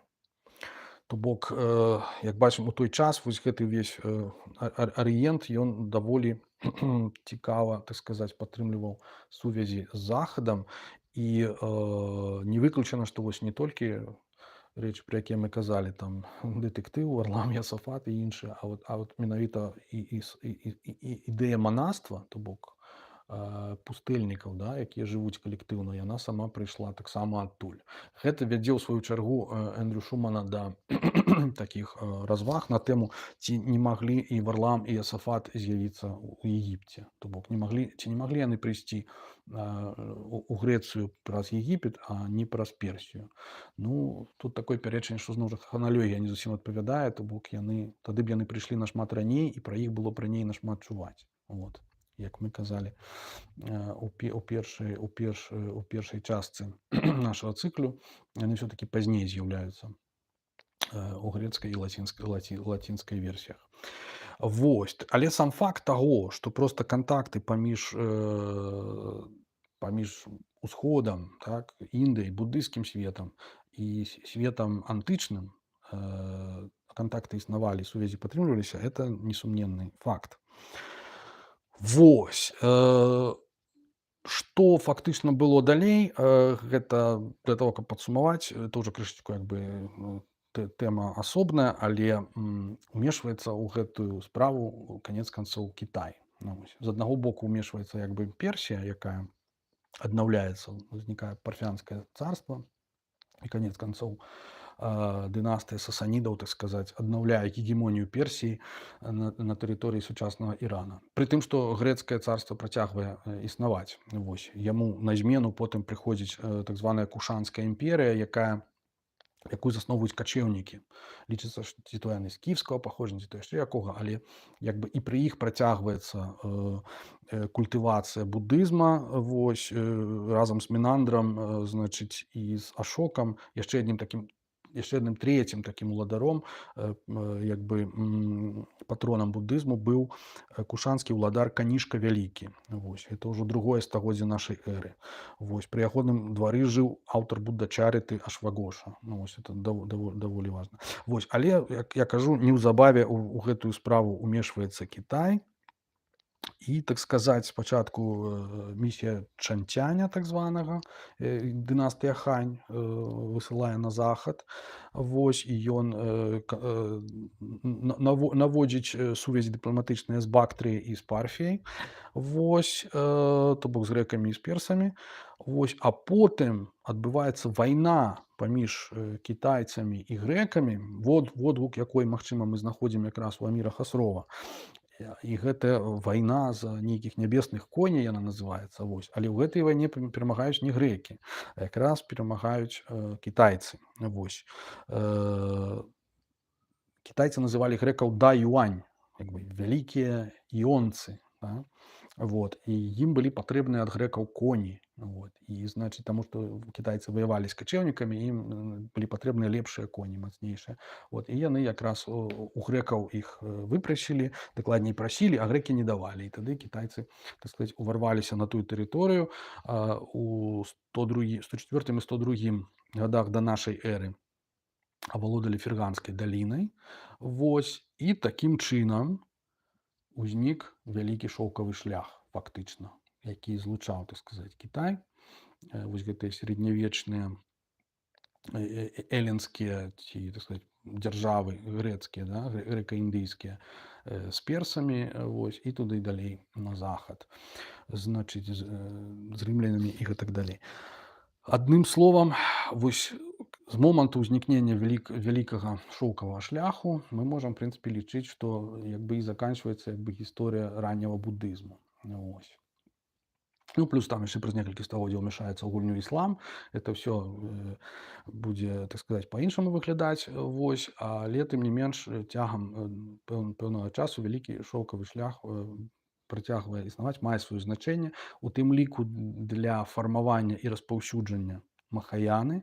Вось менавіта вот пераключэнне гэтых шляхоў з паўднёвага вось гэта марскога шляху на сухапутны, як піша той жа Эндрю Шуман, што недзе ў 5 стагоддзі занепадае вось гэты марскі шлях праз Сакотру, таму што ён па часе ён вельмі небяспечны атрымліваецца і па часе быў такі ён даўгаваты, то бок як бы плыць у Індыю для того, каб там набыць кітайскія тавары, то аказвалася як бы не зусім так сказаць рэнтабельна, нашмат прасцей было наўпрост па зямлі, так сказаць, трапляць праз тую самую Фергану, так сказать, Сагдыяну, да, трапляць у Кітай. І, значыць, это той шлях, якім потым кітайскія паломнікі, як Фасянь, выпраўляюцца на захад, у Індыю, знаходзяць там сутры буддыйскія, прывозяць у Кітай, перакладаюць, прывозяць разам з індыйскімі настаўнікамі, вось, якія пачынаюць культываваць, так сказать, буддызм у Кітаі, это ўжо недзе 3-4 стагоддзе. Вот. Такім чынам, як бы вось на працягу вось гэтых, я не ведаю, 400-500 гадоў вось гэты рэгіён, ён з'яўляецца як бы такой як бы, ну, калыскай, можна сказаць, і асноўным цэнтрам буддыйскага, так сказаць, руху, мыслення. Вот. Фактычна занепадае крышку значэнне традыцыйнага будызму і паўднёвай Індыі, і наадварот узрастае значэнне якраз паўночнае, так. Ну і можна спекуляваць, што сапраўды вот махаяна, як вялікі шлях так званы, так, як бы яна ёсць такая метафора як бы этого вялікага шляху шоўкавага, да, таму што як бы там у людзей узнікаюць як бы крышку іншыя патрэбы, да.